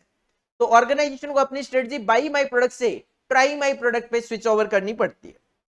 At the end of this stage, जैसे ही ग्रोथ स्टेज खत्म होता है, the distribution arrangement is likely to get completed and the prices if necessary are reduced a little. Competition बढ़ गया, इस वजह से प्राइसेस आपको कम करने पड़ते हैं. तो तीसरी स्टेज स्टार्ट हो जाती है maturity stage. During this stage the manufacturer introduce नए मॉडल इंट्रोड्यूस करते हैं ताकि मार्केट में सर्वाइवल कर सकें. Adopt method such as trading in etcetera, exchange वगैरह, to promote the sale of their brand with the view to retaining their position in the market. Company नए models लाती है, कहती है पुराना देकर आप नया ले सकते हो, जैसे मोबाइल में एक्सचेंज ऑफर आते हैं, गाड़ियों में आते हैं, उस तरीके से कंपनी करने की कोशिश करती है. The number of buyers will continue to grow. इस स्टेज में भी आपके बायर्स ग्रो होते हैं क्यों, आपने एक नया मॉडल लेकर आए हो, बट उस स्पीड से नहीं, बट स्लोली इंक्रीज होते हैं. In economic terms this is the stage where supply exceeds demand. इस स्टेज में सप्लाई जो है वो डिमांड से ज्यादा होती है. क्वेश्चन पूछ सकता है वो स्टेज बताओ प्रोडक्ट लाइफ साइकिल की जहां पे सप्लाई डिमांड से ज्यादा होती है. So this is the maturity stage. Some of the promotional efforts may lengthen the span of this stage, but they will not offer a permanent solution. और finally stage आ जाती है last decline stage, जहां पे almost आपका market खत्म है. At the final stage of decline, profit margin जो है बिल्कुल lowest level पे आ जाते हैं. Competition बहुत severe हो जाता है, गला काट प्रतिस्पर्धा वाली बात. And customer start using newer and better product, जो मार्केट में आगे होंगे, नई टेक्नोलॉजी जो आगे होगी उसको यूज करने शुरू कर देते हैं. It is here that the story of A product ends a natural but hard and. तो यहाँ पे प्रोडक्ट जो है उसकी कहानी खत्म हो जाती है. तो you can say the 4 stages होती है, introduction, growth, maturity and decline. कितनी वेटेज है क्वेश्चन की? सर 6 नंबर की. आप ये 4 पॉइंट लिखो और इसमें 2-2 लाइन मेंशन कर दो, सफिशिएंट है 6 नंबर के लिए. ज्यादा फालतू लिखोगे एग्जामिनर पढ़ेगा नहीं, कोई फायदा नहीं है. 2-2 लाइन मेंशन करो मेन कि इंट्रोडक्शन स्टेज में क्या होता है, ग्रोथ में क्या होता है, और मैच्योरिटी में क्या होता है, और डिक्लाइनिंग में क्या होता है. 2-2 लाइन में आप मेंशन करो, 8 लाइनें बन जाएगी, सफिशिएंट है 4 पॉइंट 6 नंबर के लिए. इसके बाद जो तीसरा क्वेश्चन है लॉन्ग आंसर्ड क्वेश्चन में, उसको भी 2 पार्ट में डिवाइड किया गया. इस क्वेश्चन की अच्छी बात यह है क्वेश्चन नंबर 1 6 नंबर का प्रैक्टिकल और क्वेश्चन नंबर 2 जो है वो थ्योरी. तो कहीं ना कहीं अगर किसी सब्जेक्ट के अंदर थ्योरी प्लस प्रैक्टिकल है तो आप उसमें एक पार्ट प्रैक्टिकल तो दूसरा पार्ट थ्योरी रखो. पूरा थ्योरी रखना भी कहीं ना कहीं बेटर नहीं होता, क्योंकि बच्चा काफी कुछ प्रैक्टिकली पढ़ के जाता है. इसके अंदर बच्चा इतनी मेहनत करके जाता है, असाइनमेंट पढ़ता है, सिमुलेशन पढ़ता है, एलपी पढ़ता है, और फोरकास्टिंग पढ़ता है, नेटवर्किंग पढ़ता है, प्रिवेंटिव मेंटेनेंस वगैरह की कैलकुलेशन करता है, और एग्जाम में क्या आता है? कुछ नहीं. तो कहीं ना कहीं बच्चा क्या है, फ्रस्ट्रेट हो जाता है एग्जाम में जाकर. भले उसको थ्योरी कॉन्सेप्ट आते भी हो, फिर भी बच्चा क्या है, फ्रस्ट्रेशन में आ जाता है कि इतना सारा थ्योरेटिकल कॉन्सेप्ट, जबकि एक प्रैक्टिकल सब्जेक्ट आप ओएम का देते हो. तो कहीं ना कहीं प्रैक्टिकल पोर्शन बढ़ना चाहिए इसके अंदर. 6 नंबर का क्वेश्चन है ये, और क्वेश्चन सिंपल है, बैच से रिलेटेड, बैच कॉस्टिंग से रिलेटेड, इकोनॉमिक बैच क्वांटिटी का क्वेश्चन है. XYZ company limited is committed to supply 25,000 components per annum. आपको ए पता चल गया. To messrs ABC company on a steady daily basis, it is estimated that it cost 15 paisa as inventory holding cost per component, but per month लिखा हुआ है, जबकि ये पर एनम होता है। तो सर ये पहली बात तो ये 15 पैसा है 0.15, और 12 महीनों से मल्टीप्लाई करूं तो it will be 1.8 per annum, and that the setup cost per run आ जाएगी 350। What is the optimum run size for component manufacture? Sir इसका फॉर्मूला अप्लाई कर लो आप। इसका फॉर्मूला होता है अंडर रूट में 2 into A into S upon में सी। अंडर रूट में 2 into A 25,000 into S 350 divide by C 1 रुपया 80 पैसा। सर इसको सॉल्व कर लो, आपको ये 3,118 मिल जाएगा। 2 इंटू 25,000 इंटू 350 डिवाइडेड बाई 1.8 और अंडर रूट किया 3,118 आ गया। फिर क्वेश्चन कहता है what should be the interval between the consecutive optimum run. Interval मतलब time gap between two runs. लेकिन सर टाइम गैप के लिए पहले आपको नंबर ऑफ सेटअप्स निकालने पड़ते हैं, और नंबर ऑफ सेटअप्स की मैं बात करूं तो नंबर ऑफ सेटअप्स का फॉर्मूला होता है आपका एनुअल रिक्वायरमेंट अपॉन में बैच साइज। एनुअल रिक्वायरमेंट 25,000 है और बैच का साइज आपने अभी अभी 3,118 निकाला है, तो नंबर ऑफ बैचेस बनेंगे सर इसके 8 राउंड ऑफ में, 8 राउंड ऑफ में बैचेस बनेंगे। तो what will be time interval? Sir अगर आप 365 दिन भी लेते हो पूरे साल में, क्योंकि कुछ लिखा नहीं है, और 8 ऑर्डर देने हैं, अगर 8 बैच बनाने हैं आपको 365 दिन में, तो सर ये राउंड ऑफ में 45 डेज आ जाएगा। और ये इन्होंने 44.8 जो निकाला है वो निकाला एग्जैक्ट फिगर लेकर। 25,000 डिवाइड बाय 3118 ये फ्रैक्शन में आ रहा था, पूरी फिगर आप ले लोगे ये 8 पॉइंट समथिंग आएगा। अकॉर्डिंगली जब ये 8 पॉइंट समथिंग आएगा तो ये 44.8 आपको मिल जाएगा। और इन्होंने आई थिंक कैलकुलेशन जो करी है वो 360 से करिए, ना कि 365 से। एग्जाम पॉइंट ऑफ व्यू से कोई फर्क नहीं पड़ता, आप 365 से करो 360 से करो। और क्वेश्चन थर्ड पॉइंट में कहते हैं find out the minimum inventory holding cost. Sir minimum inventory holding cost निकालनी है, फॉर्मूला लगा लो half of the batch size multiply by C. Half of the batch size है सर 3118 का, दिस वन, और सी है आपका 1 रुपया 80 पैसा। आपका आंसर आ जाएगा 3118 डिवाइड बाई 2 इंटू में 1.8, सर 2806.2 एग्जैक्ट ही आ रहा है ये। तो इस तरीके से आपको ये 6 नंबर का क्वेश्चन है, 2-2 नंबर की हर एक की वेटेज है। अच्छा क्वेश्चन है, करने में आई थिंक 6 मिनट भी नहीं लगने वाले, कैलकुलेटर पे ही सॉल्व हो जाएगा। और इसके साथ एक थ्योरी क्वेश्चन अटेम्प्ट किया गया 6 नंबर का, और ये क्वेश्चन है what are the objectives of just in time manufacturing. और हाँ बीच में याद दिला दूं, अगर आपने हमारे चैनल को अगर अभी तक सब्सक्राइब नहीं किया बिल्कुल कर लीजिए। बहुत अच्छा कंटेंट हम आपके एग्जाम पॉइंट ऑफ व्यू से लेकर आते हैं, जो आपके लिए नो डाउट 100% बेनिफिशियल होता है। तो आप इसको जरूर जरूर जरूर सब्सक्राइब कर लीजिए, अपने दोस्तों के साथ शेयर जरूर कीजिए। अगर वीडियो अच्छा लग रहा है तो लाइक करना मत भूलिए, ना शर्माइए लाइक करने में। कई लोग क्या है शर्माते बहुत है लाइक करने में, वीडियो देख लेते हैं लेकिन लाइक नहीं करते। पूरा वीडियो देखेंगे, एक बार नहीं 2 बार देखेंगे, बट लाइक नहीं करते, या तो शर्माते हो या फिर भूल जाते हो। मेरा मानना है शायद भूल जाते हो आप लोग, इसी वजह से हम क्या करते हैं आपको बार बार याद दिलाते रहते हैं। चैनल को सब्सक्राइब कर लीजिए। और हाँ आपको अगर ये पीडीएफ चाहिए सजेस्टेड आंसर का, वैसे तो इंस्टीट्यूट की वेबसाइट पे अवेलेबल है, बट फिर भी अगर आपको वहां से डाउनलोड करने में किसी भी तरीके की कोई दिक्कत लग रही है तो मैं डिस्क्रिप्शन बॉक्स में मैंने इसका लिंक डाल दिया है, आप वहां से भी इसको डाउनलोड कर सकते हो। What are the objective of just in time manufacturing?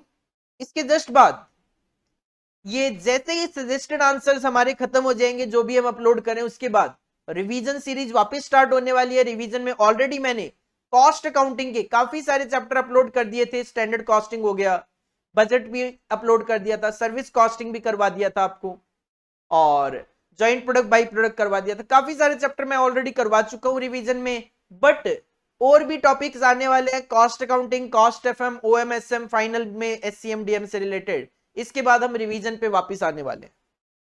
चलिए जी, क्वेश्चन जानना चाहता है जस्ट इन टाइम के ऑब्जेक्टिव्स बताइए।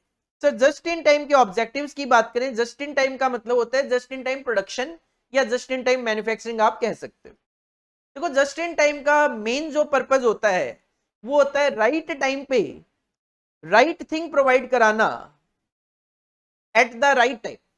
मतलब राइट, जब कस्टमर को कोई सामान की जरूरत है तब हम उसको वो प्रोवाइड करवाते हैं, उसको just in time production system बोला जाता है। Sir just in time, the specific goal of just in time manufacturing is to provide the right quality level at the right place to the right person at the right time. Customer demand always determines what is right. आप ये मान के चलो जो customer को चाहिए बस वही सही है, वही आपको प्रोवाइड करवाना है, तभी आप मार्केट में सक्सेस हासिल कर सकते हो। इस टाइम बच्चे की डिमांड क्या है? इस टाइम बच्चे की डिमांड है सर, इंस्टीट्यूट ने सजेस्टेड आंसर इश्यू कर दिए जिसमें फाइनल आंसर दे दिए, तो इसको फाइनल आंसर तक इंस्टीट्यूट पहुंचा कैसे है? बहुत सारे बच्चे बहुत सारे क्वेश्चन सॉल्व कर लेंगे, बट मेरा ये मानना है 100% क्वेश्चन तो एक स्टूडेंट सॉल्व नहीं कर सकता। अगर 100% ही कर लेगा तो फिर 100 में से 100 नंबर आएंगे। कहीं ना कहीं किसी न किसी क्वेश्चन को सॉल्व करने में बच्चे को दिक्कत आती है, और this is the reason, this is the right time for me कि मैं आपको ये सजेस्टेड आंसर का full solution, detail solution provide कराऊं जो आपके लिए बेनिफिशियल हो। So sir, the specific goal of just-in-time manufacturing is to provide the right quality level at the right place. Customer की जो डिमांड है वही सही, आप ये मान के चलो जो कस्टमर को चाहिए वो आप प्रोवाइड कराओगे तो मार्केट में सक्सेस आपको मिलेगी। Just in time tries to build only what internal and external customer want and when they want. Customer को क्या चाहिए और कब चाहिए, जो कस्टमर को चाहिए वो, और जब उसको चाहिए तब आप अगर उसको प्रोवाइड करवाते हो तो बस जस्ट इन टाइम का जो गोल है वो आप अचीव कर लोगे। The more focused objective, sir 6 number के लिए यहाँ पे 7 पॉइंट है, कोई भी 6 पॉइंट आप मेंशन कर दो, आपको एग्जामिनर 6 में से 6 नंबर देगा। क्या ऑब्जेक्टिव है? Produce only the products, products का मतलब केवल प्रोडक्ट नहीं होता, गुड्स और सर्विसेज दोनों कवर होती है, दैट कस्टमर वांट, वो बनाओ जो कस्टमर को चाहिए। Produce product only as quickly as customer want to use them. Simple सी बात है, कस्टमर को आज सजेस्टेड आंसर का सॉल्यूशन चाहिए और मैं 2 महीने बाद प्रोवाइड करवाऊंगा, उसके लिए उसकी कोई रिलेवेंसी नहीं रह जाएगी। Produce product with perfect quality हो, क्वालिटेटिव प्रोडक्ट हो। Produce in the minimum possible lead time, lead time मतलब टाइम गैप कम हो कि कस्टमर की जो डिमांड है और जब मैं प्रोवाइड कराऊं उसके बीच में टाइम गैप जो है वो कम से कम होना चाहिए। Produce product with features that customer want and no others, customer जो फीचर चाहता है प्रोडक्ट में वही डालो, जो नहीं चाहता मत डालो। Produce with no waste of labour, material और equipment, designate a purpose for every movement to leave zero idle inventory, कोशिश करो जीरो आइडल इन्वेंट्री हो, लेबर मटेरियल इक्विपमेंट वेस्टेज कम से कम हो, मतलब इनको लगा के रखो, प्रोडक्शन चलता रहे। Produce with methods that reinforce the occupational development of workers, methods ऐसे होनी चाहिए प्रोडक्शन की जो वर्कर्स को डेवलप करे, फ्रस्ट्रेशन वाली ना हो, वर्किंग कंडीशन ऐसी ना हो कि वर्कर प्रोडक्शन ही नहीं कर पा रहा। These are the some objective of just in time. 7 point है बट 6 नंबर के लिए 6 पॉइंट सफिशिएंट होते हैं। तो ये आपका थर्ड एलएक्यू था।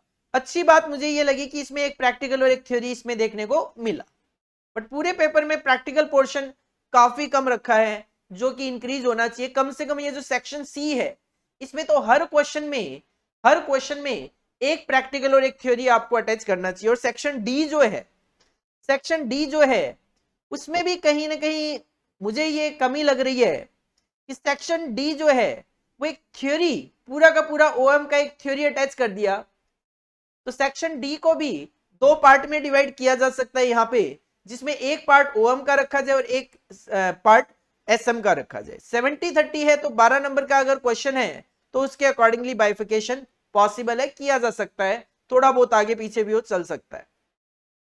8 नंबर का आप एक प्रैक्टिकल क्वेश्चन अटैच कर दो, 4 नंबर का एक आप थ्योरी एसएम का अटैच कर दो, that will be more better than केवल और केवल थ्योरी क्वेश्चन से। तो बेटर रहेगा कि हाँ, क्योंकि देखो ऑनलाइन एग्जाम में टाइपिंग है और टाइपिंग में कहीं ना कहीं थ्योरेटिकली टाइपिंग इश्यू है, लेकिन अगर मैं कहूं आपको रफली कैलकुलेशन करके फाइनल आंसर टाइप करने हो लाइक दिस, तो कहीं ना कहीं आपको थोड़ा सा तो रिलैक्स मिलता ही है। लेकिन थ्योरी टाइप करना एक बड़ा टीडियस सा काम हो जाता है, वो भी कॉमर्स वाले बच्चों के लिए, क्योंकि कॉमर्स वाले बहुत सारे बच्चे ऐसे होते हैं जिनकी टाइपिंग स्पीड वगैरह अच्छी नहीं होती।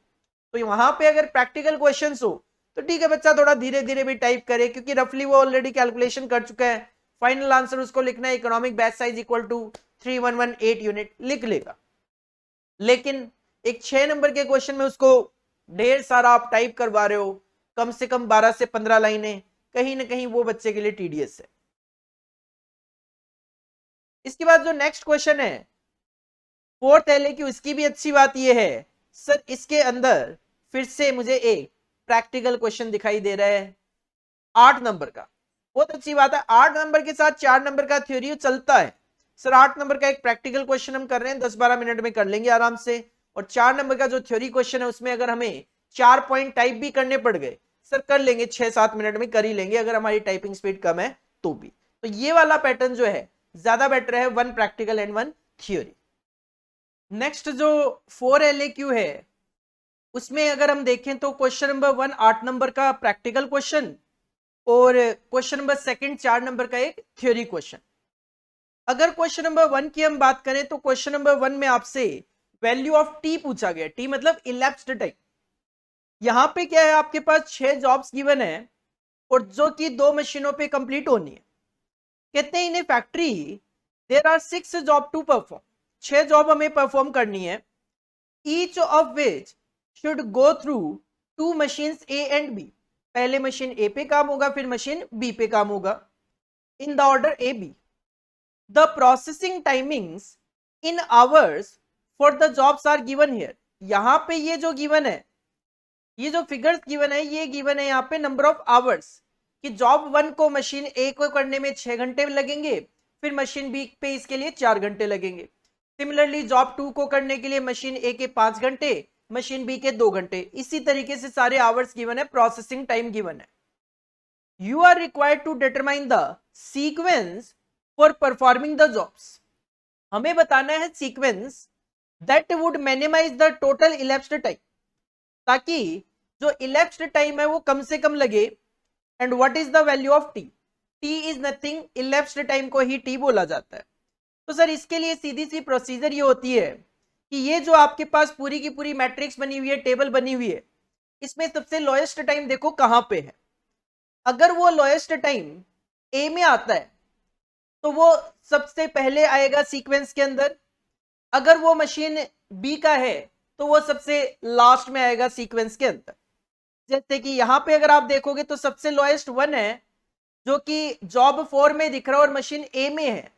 अगर वो मशीन ए में है तो जो जॉब नंबर 4 है वो सबसे पहले होगी, जॉब नंबर 4 जो है वो सबसे पहले होगी। इसके बाद जैसे ही हम ये डिसाइड कर लेते हैं कि जॉब नंबर 4 जो है वो सबसे पहले होगी, ये कैंसिल हो जाती है। अब जो बच गया इसके अंदर देखो मिनिमम टाइम कहां पे है, सर मिनिमम टाइम इसके अंदर 2 है, मिनिमम टाइम इसके अंदर 2 है जो कि आपको दूसरी जॉब और 6th जॉब में देखने को मिल रहा है। दोनों में से आप कोई भी पिक कर सकते हो।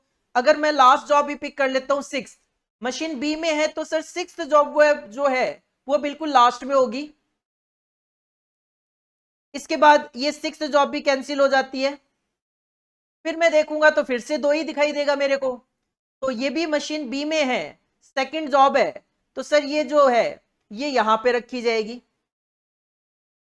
इस तरीके से ये कहानी चलती है, मतलब फर्स्ट और लास्ट डिसाइड हो गया। अब इसके बीच की कैसे, सर अगर बी मशीन में कम से कम टाइम है तो ये सेकंड लास्ट हो जाएगा, अगर ये ए में होता तो सेकंड हो जाता, ये भी खत्म। इसके बाद जो बच गया उसमें मिनिमम टाइम आप देखोगे 3, सर जॉब 3 में मशीन ए में है तो जॉब नंबर 4 के बाद जॉब नंबर 3 का नंबर आ जाएगा। ये जॉब 3 भी कंप्लीट हो गई, मतलब खत्म हो गई। इसके बाद अगर आप देखोगे 4 गिवन है जॉब 1 में जो कि मशीन बी में है, तो 4 यहां पे आएगा, थर्ड लास्ट एक तरीके से। अब बची केवल एक जिसमें 5 है मशीन बी के अंदर, तो ये 5 आ जाना है यहां पे। तो that will be the sequence for performing the job that would minimise the total elapsed time. ये सिलेक्शन का तरीका है, सबसे पहले जॉब 4 करेंगे, उसके बाद जॉब 3 होगी, उसके बाद जॉब 5, उसके बाद जॉब 4, उसके बाद जॉब 2, उसके बाद जॉब 6। अगर आप ऐसा करोगे तो elapsed time will be minimum. Sir अब क्वेश्चन जानना चाहता है what is the value of T, मतलब इलेप्स्ड टाइम भी क्वेश्चन जानना चाह रहा है। तो इसके लिए हमें कैलकुलेशन करनी पड़ेगी। इसके लिए कैलकुलेशन हमें करनी पड़ेगी। ये मान लो मशीन ए रख दिया मैंने और ये मैंने मशीन बी रख दिया, और सबसे पहले मैं ये जॉब का नाम रख दूंगा। जॉब ए में कब काम शुरू होगा उसको हम इन बोलते हैं, और कब काम खत्म होगा उसको हम आउट बोलते हैं। सिमिलरली जॉब वो मशीन बी में कब काम शुरू होगा उसको इन बोलते हैं, और जब काम खत्म होगा उसको आउट बोलते हैं। सीक्वेंस आप ऑलरेडी डिसाइड कर चुके हो। सर सबसे पहले सबसे पहले जॉब 4 होगी, जॉब 4 होगी सबसे पहले मशीन ए पे। देखो इन तो 0 पे होगा हमेशा।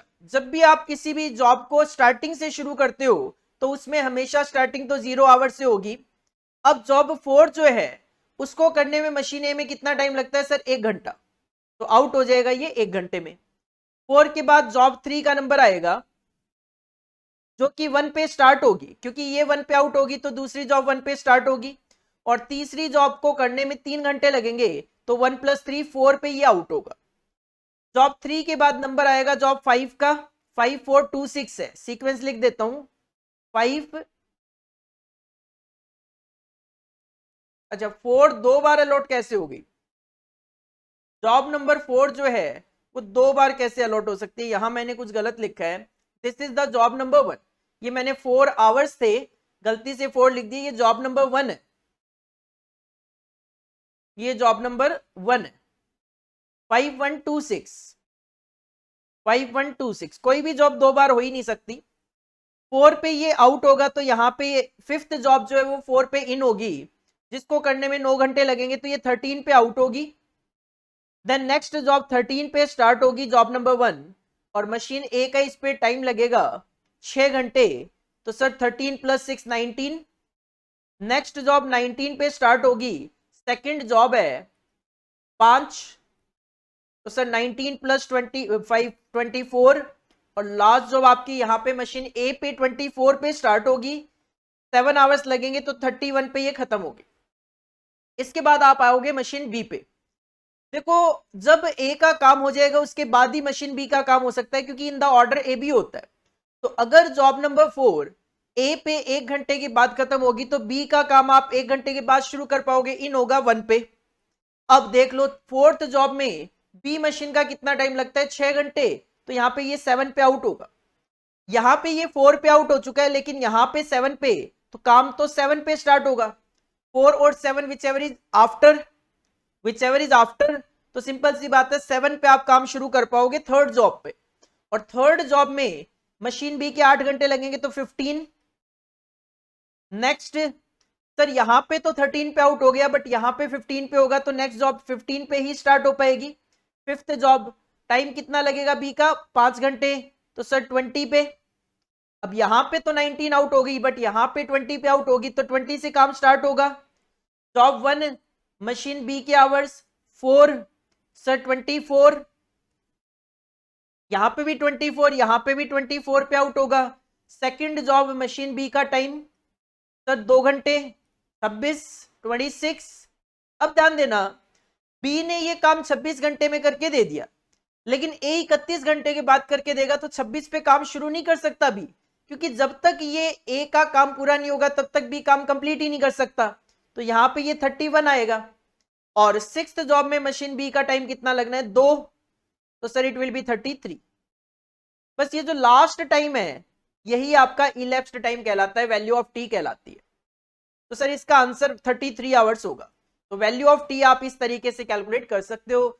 सेम क्वेश्चन है, हमारे स्टडी मटेरियल का क्वेश्चन ही है, हम अपनी क्लासेस में बिल्कुल सेम तरीके का क्वेश्चन केवल और केवल सम फिगर्स के चेंज के साथ इस क्वेश्चन को करते हैं। वेटेज अच्छी थी इस क्वेश्चन की, वेटेज इसकी 8 नंबर रखी गई। 8 मिनट में तो मेरा मानना है आप आराम से इस क्वेश्चन को कर ही लोगे, अगर आपको आता है तो। नहीं आता तो देखो 8 घंटे भी कम है इसके लिए। इसके बाद इस क्वेश्चन में 4 नंबर का एक थ्योरी क्वेश्चन अटैच किया गया, और वो है डिसएडवांटेजेस बताओ मैट्रिक्स ऑर्गेनाइजेशन स्ट्रक्चर के। मैट्रिक्स ऑर्गेनाइजेशन स्ट्रक्चर के डिसएडवांटेजेस बताओ। सिंपल डिसएडवांटेजेस ये है सर, कॉम्प्लेक्स है, कॉस्टली है, यहां पे ड्यूल लाइन ऑफ अथॉरिटी होती है, मतलब वर्टिकल से भी ऑर्डर आते हैं, हॉरिजॉन्टल से भी ऑर्डर आते हैं, किसका ऑर्डर फॉलो करूं मुश्किल हो जाता है। और एलोकेशन ऑफ रिसोर्सेज में भी कन्फ्लिक्शन होते हैं।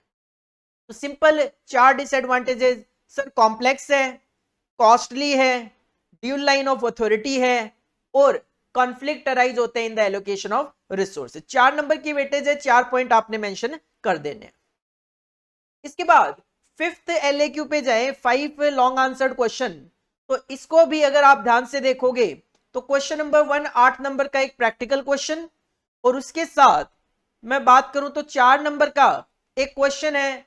आप इसको थ्योरी भी बोल सकते हो, आप इसको प्रैक्टिकल भी बोल सकते हो।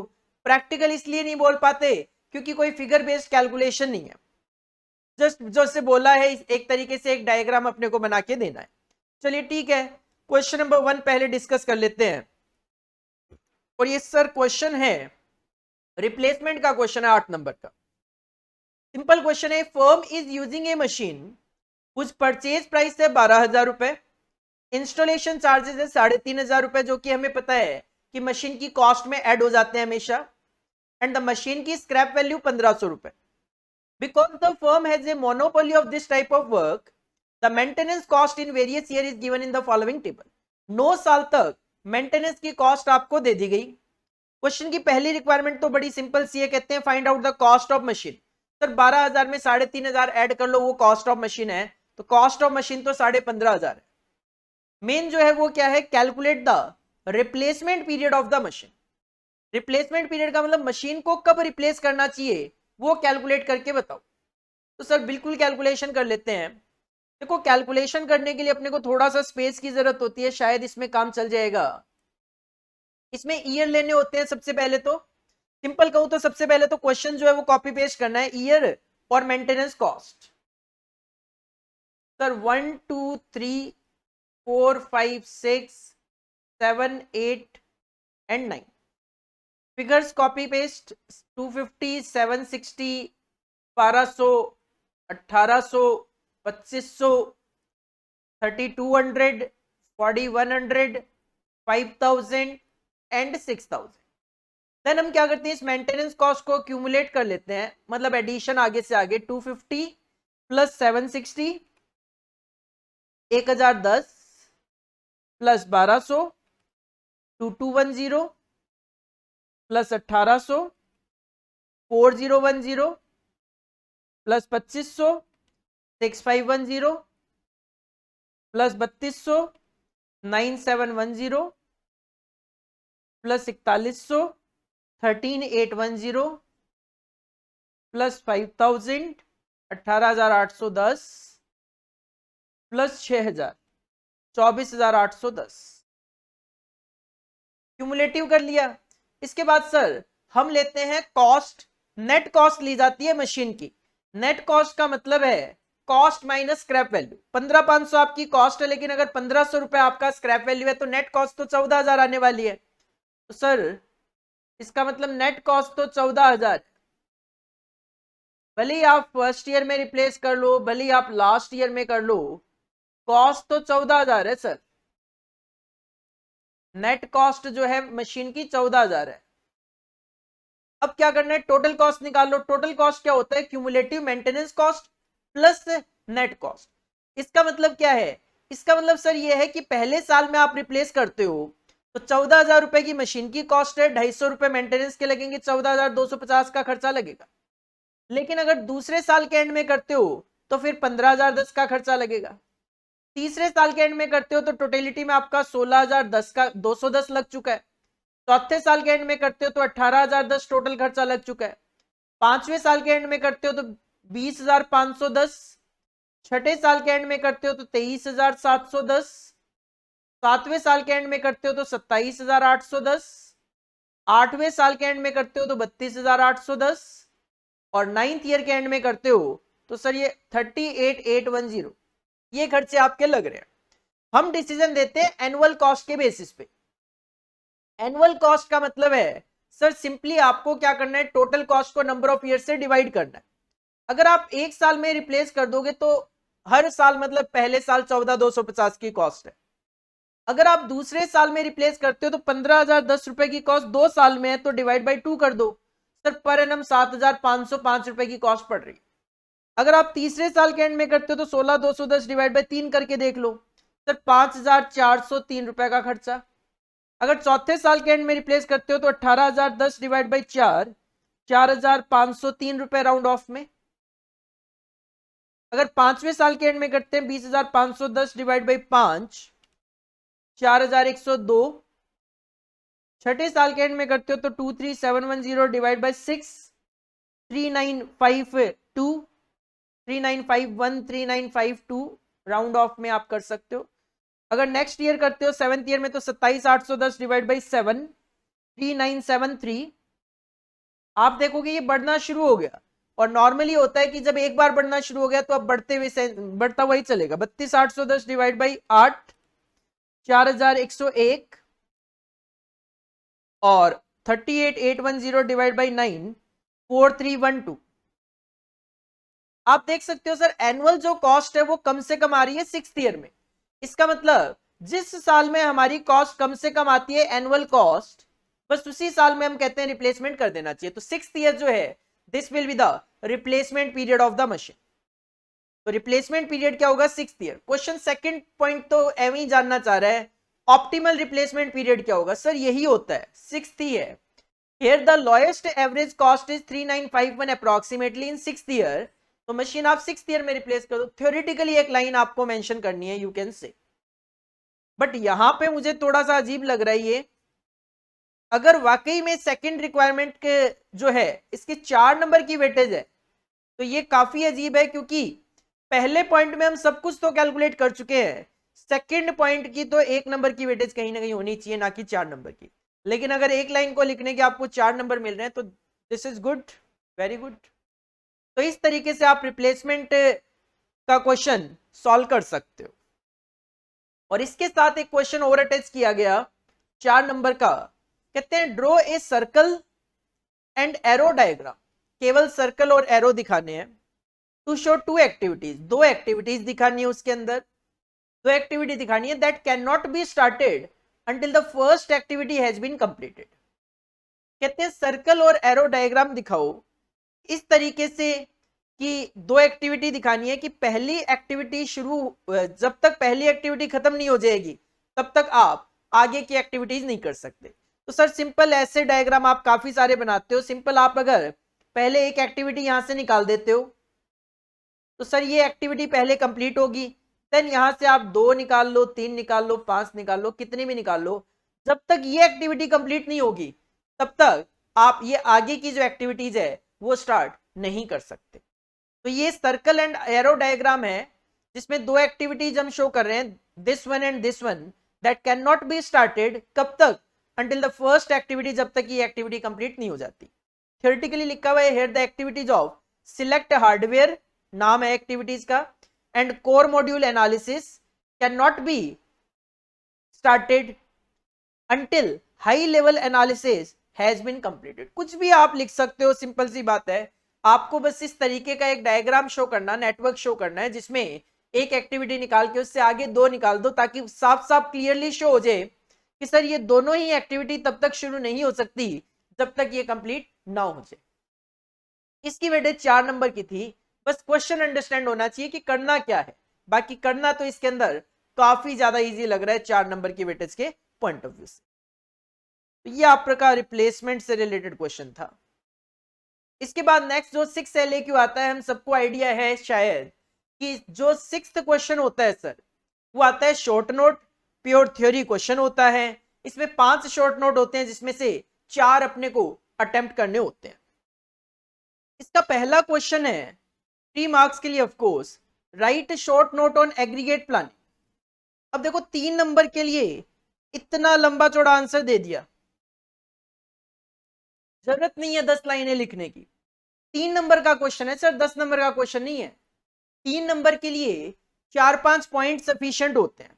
अब इस तरीके से पैराग्राफ फॉर्मेट जो है इसको पढ़ना काफी मुश्किल सा लगता है।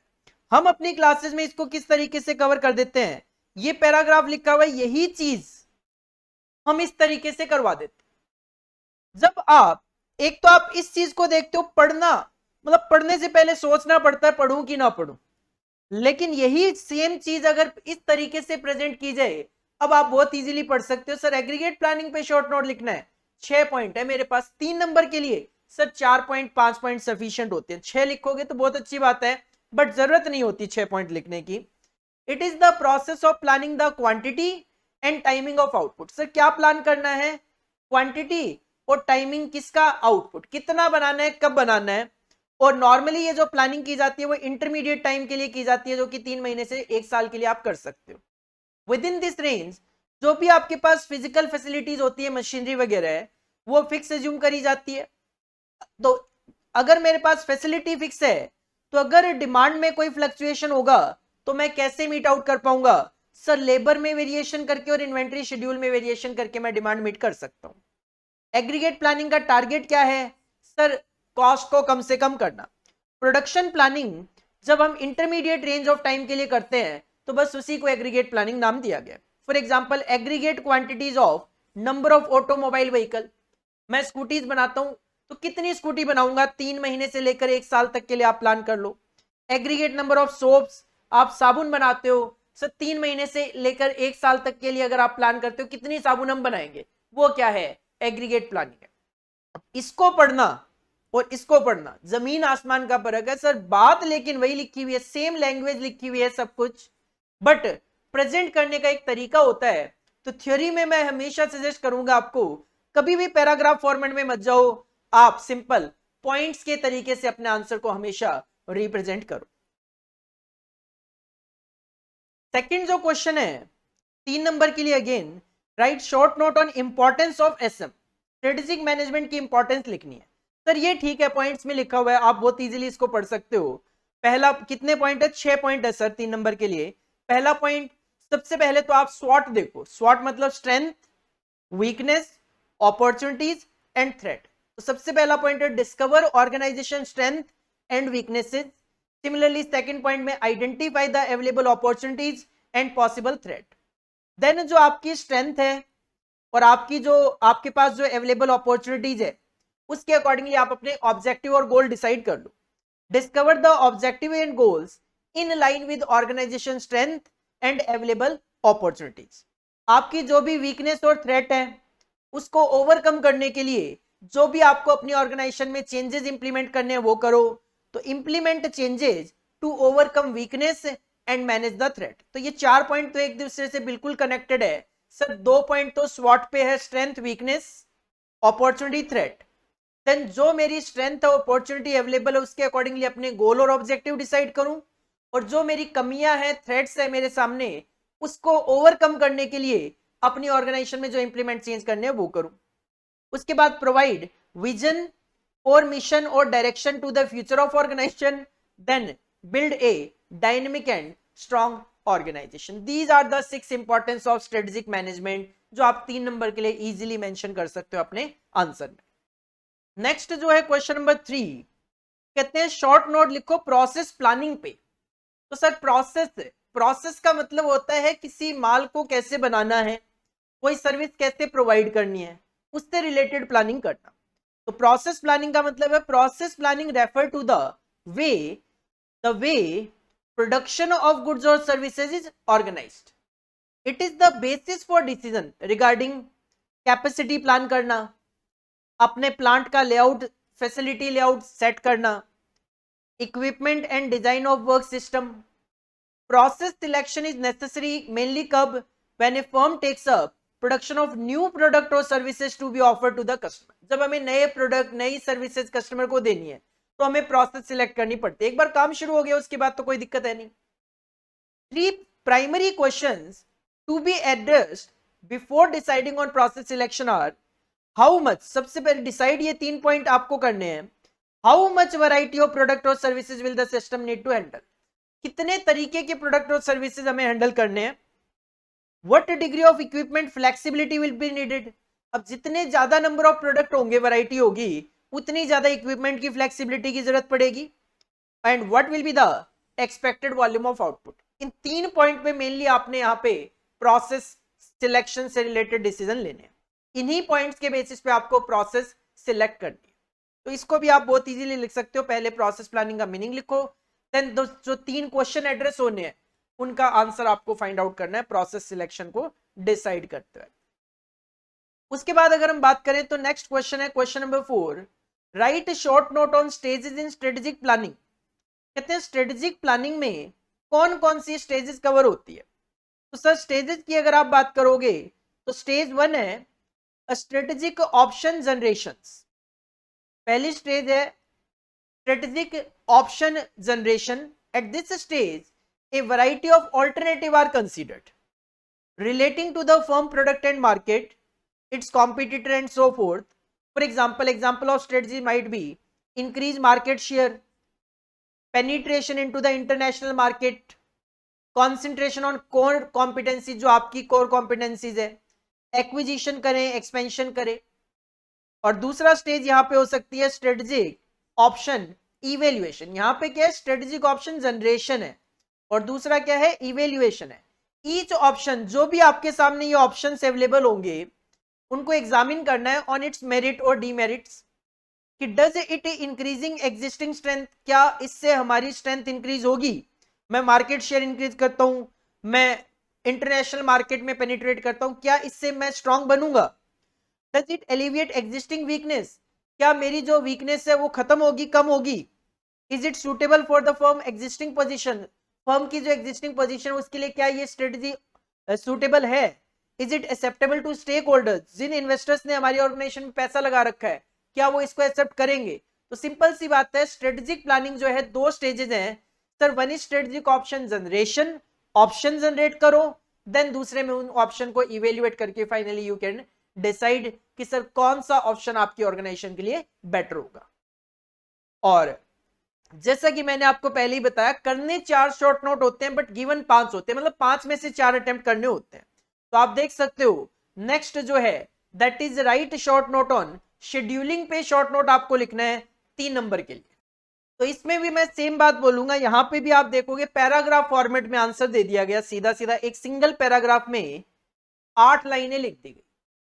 सर पहली बात तो ये 3 नंबर में इतना बड़ा आंसर लिखने की जरूरत नहीं है, और दूसरा पैराग्राफ फॉर्मेट मैं हमेशा कहता हूं फ्रस्ट्रेटिंग होता है रीड करने में।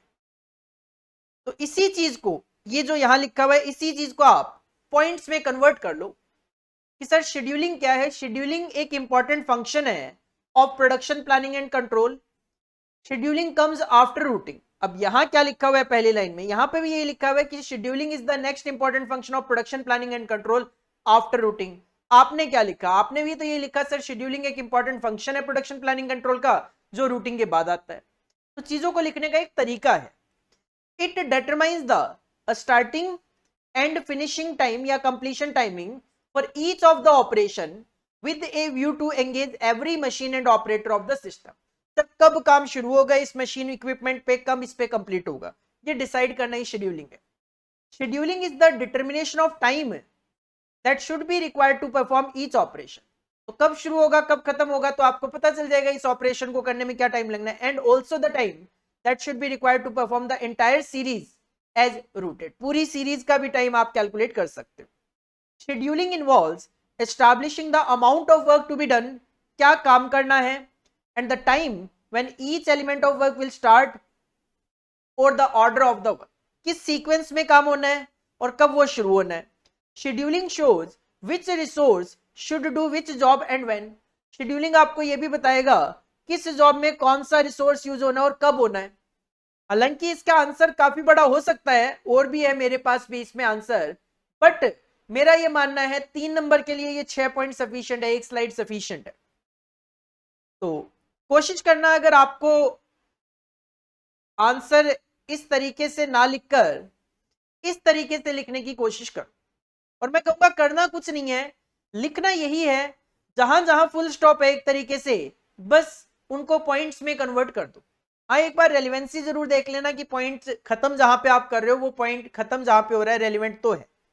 बस इस तरीके से लिखोगे, भले वो कोई भी सब्जेक्ट हो, थ्योरेटिकली इस तरीके से आंसर लिखोगे, हमेशा एग्जामिनर को चेक करने में आसानी होगी, आपको लिखने में भी आसानी होती है और आपको याद करने में भी आसानी होती है, एग्जामिनर को नंबर देने में भी काफी आसानी रहती है कि सर 3 नंबर का क्वेश्चन है, बच्चे ने 6 पॉइंट लिखे हैं, रेलिवेंट है, 3 में से 3 नंबर दे दो।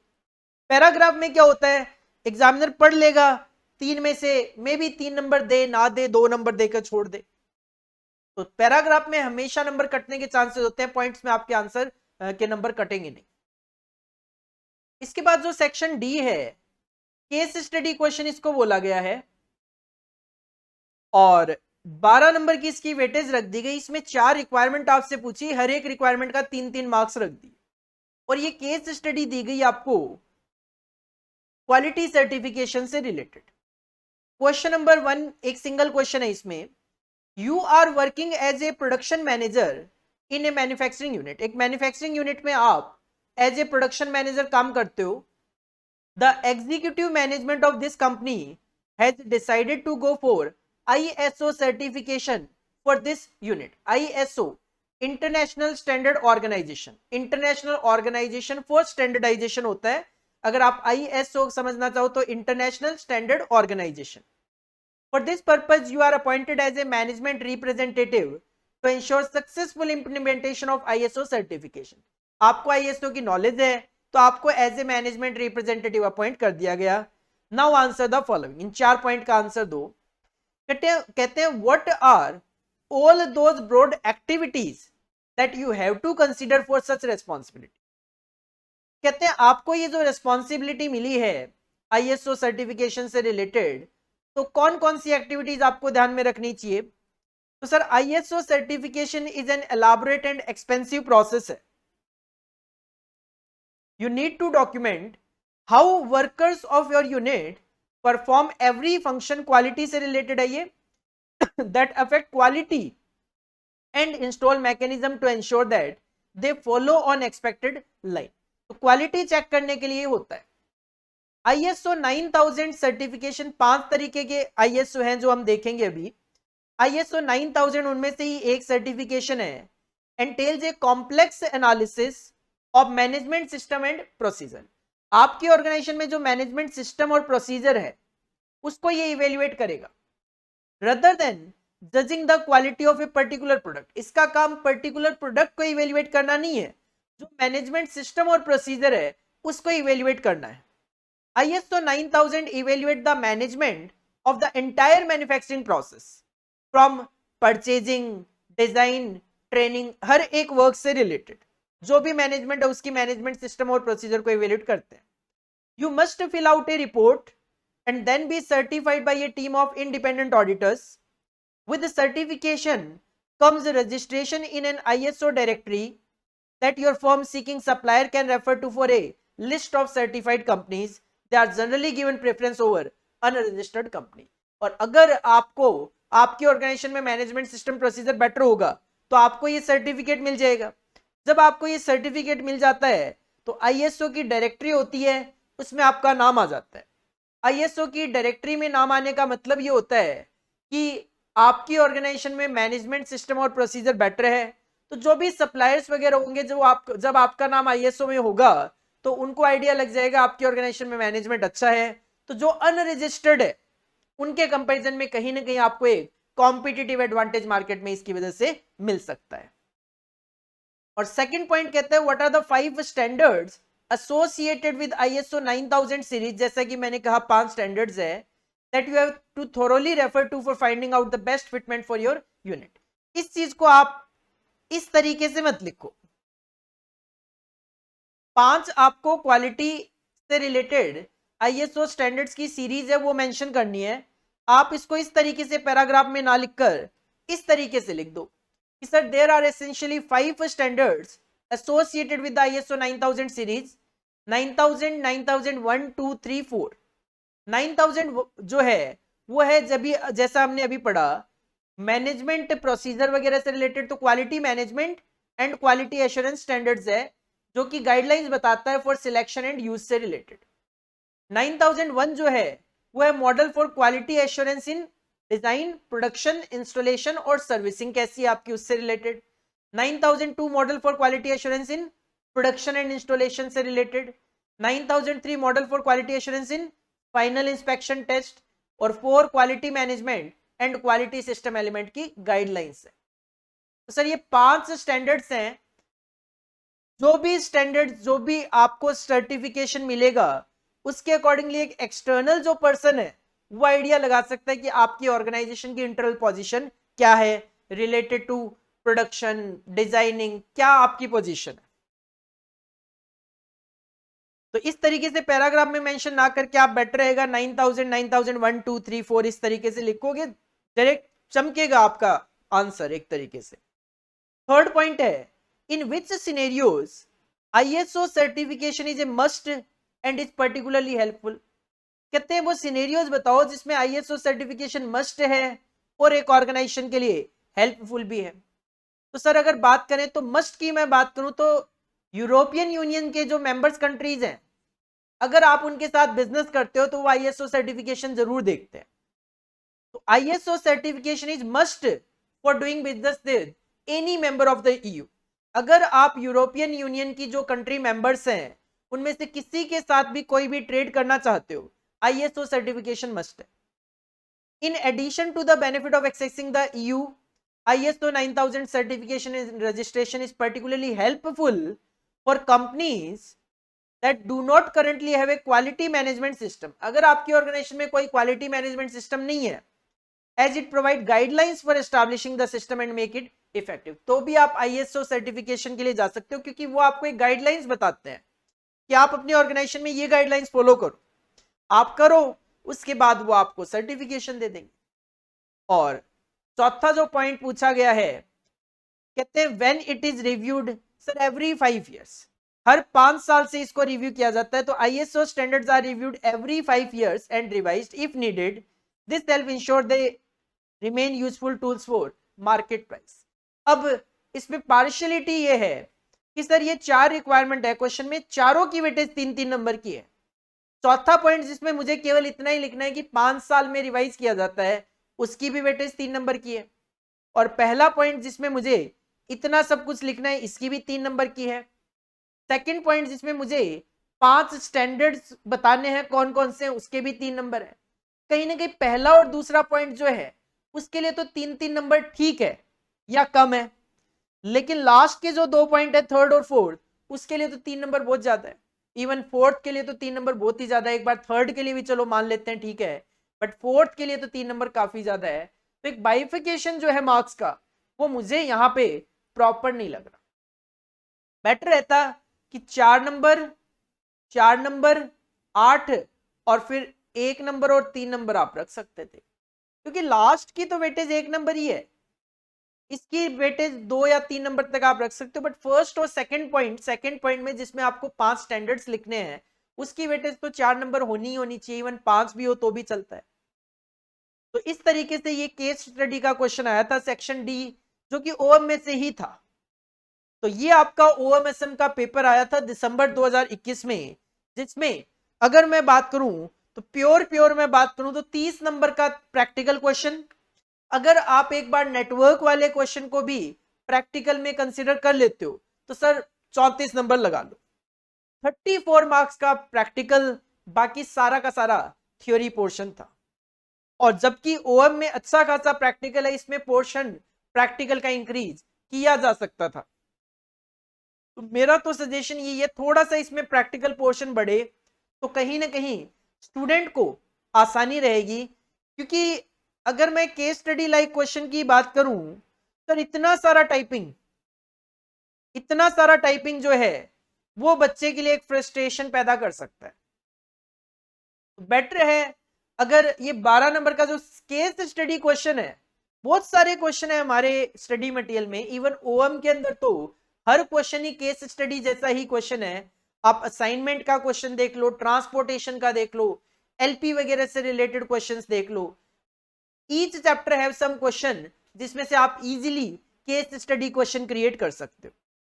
तो ये सेक्शन डी जो है, बस मैं कहता हूं ऊपर जो 34 मार्क्स का है वो एज इट इज प्रैक्टिकल रह जाए, और सेक्शन डी जो है 12 नंबर का, ये भी पूरा का पूरा अगर प्रैक्टिकल हो जाए तो 46 मार्क्स का जो प्रैक्टिकल है ये ठीक है। क्योंकि देखो एसएम में तो प्रैक्टिकल हो नहीं सकता, एसएम में तो थ्योरी ही चलेगी 30 नंबर की, बट 70 में से अगर 45 to 50 मार्क्स का प्रैक्टिकल आ जाए तो बच्चे के लिए कहीं ना कहीं थ्योरी थोड़ा कम टाइप करना पड़ेगा। 50-50 कर लो, सिंपल सी बात है। 50 का प्रैक्टिकल आ जाए, 50 का थ्योरी आ जाए, बच्चा एक बार थोड़ा डाइजेस्ट कर।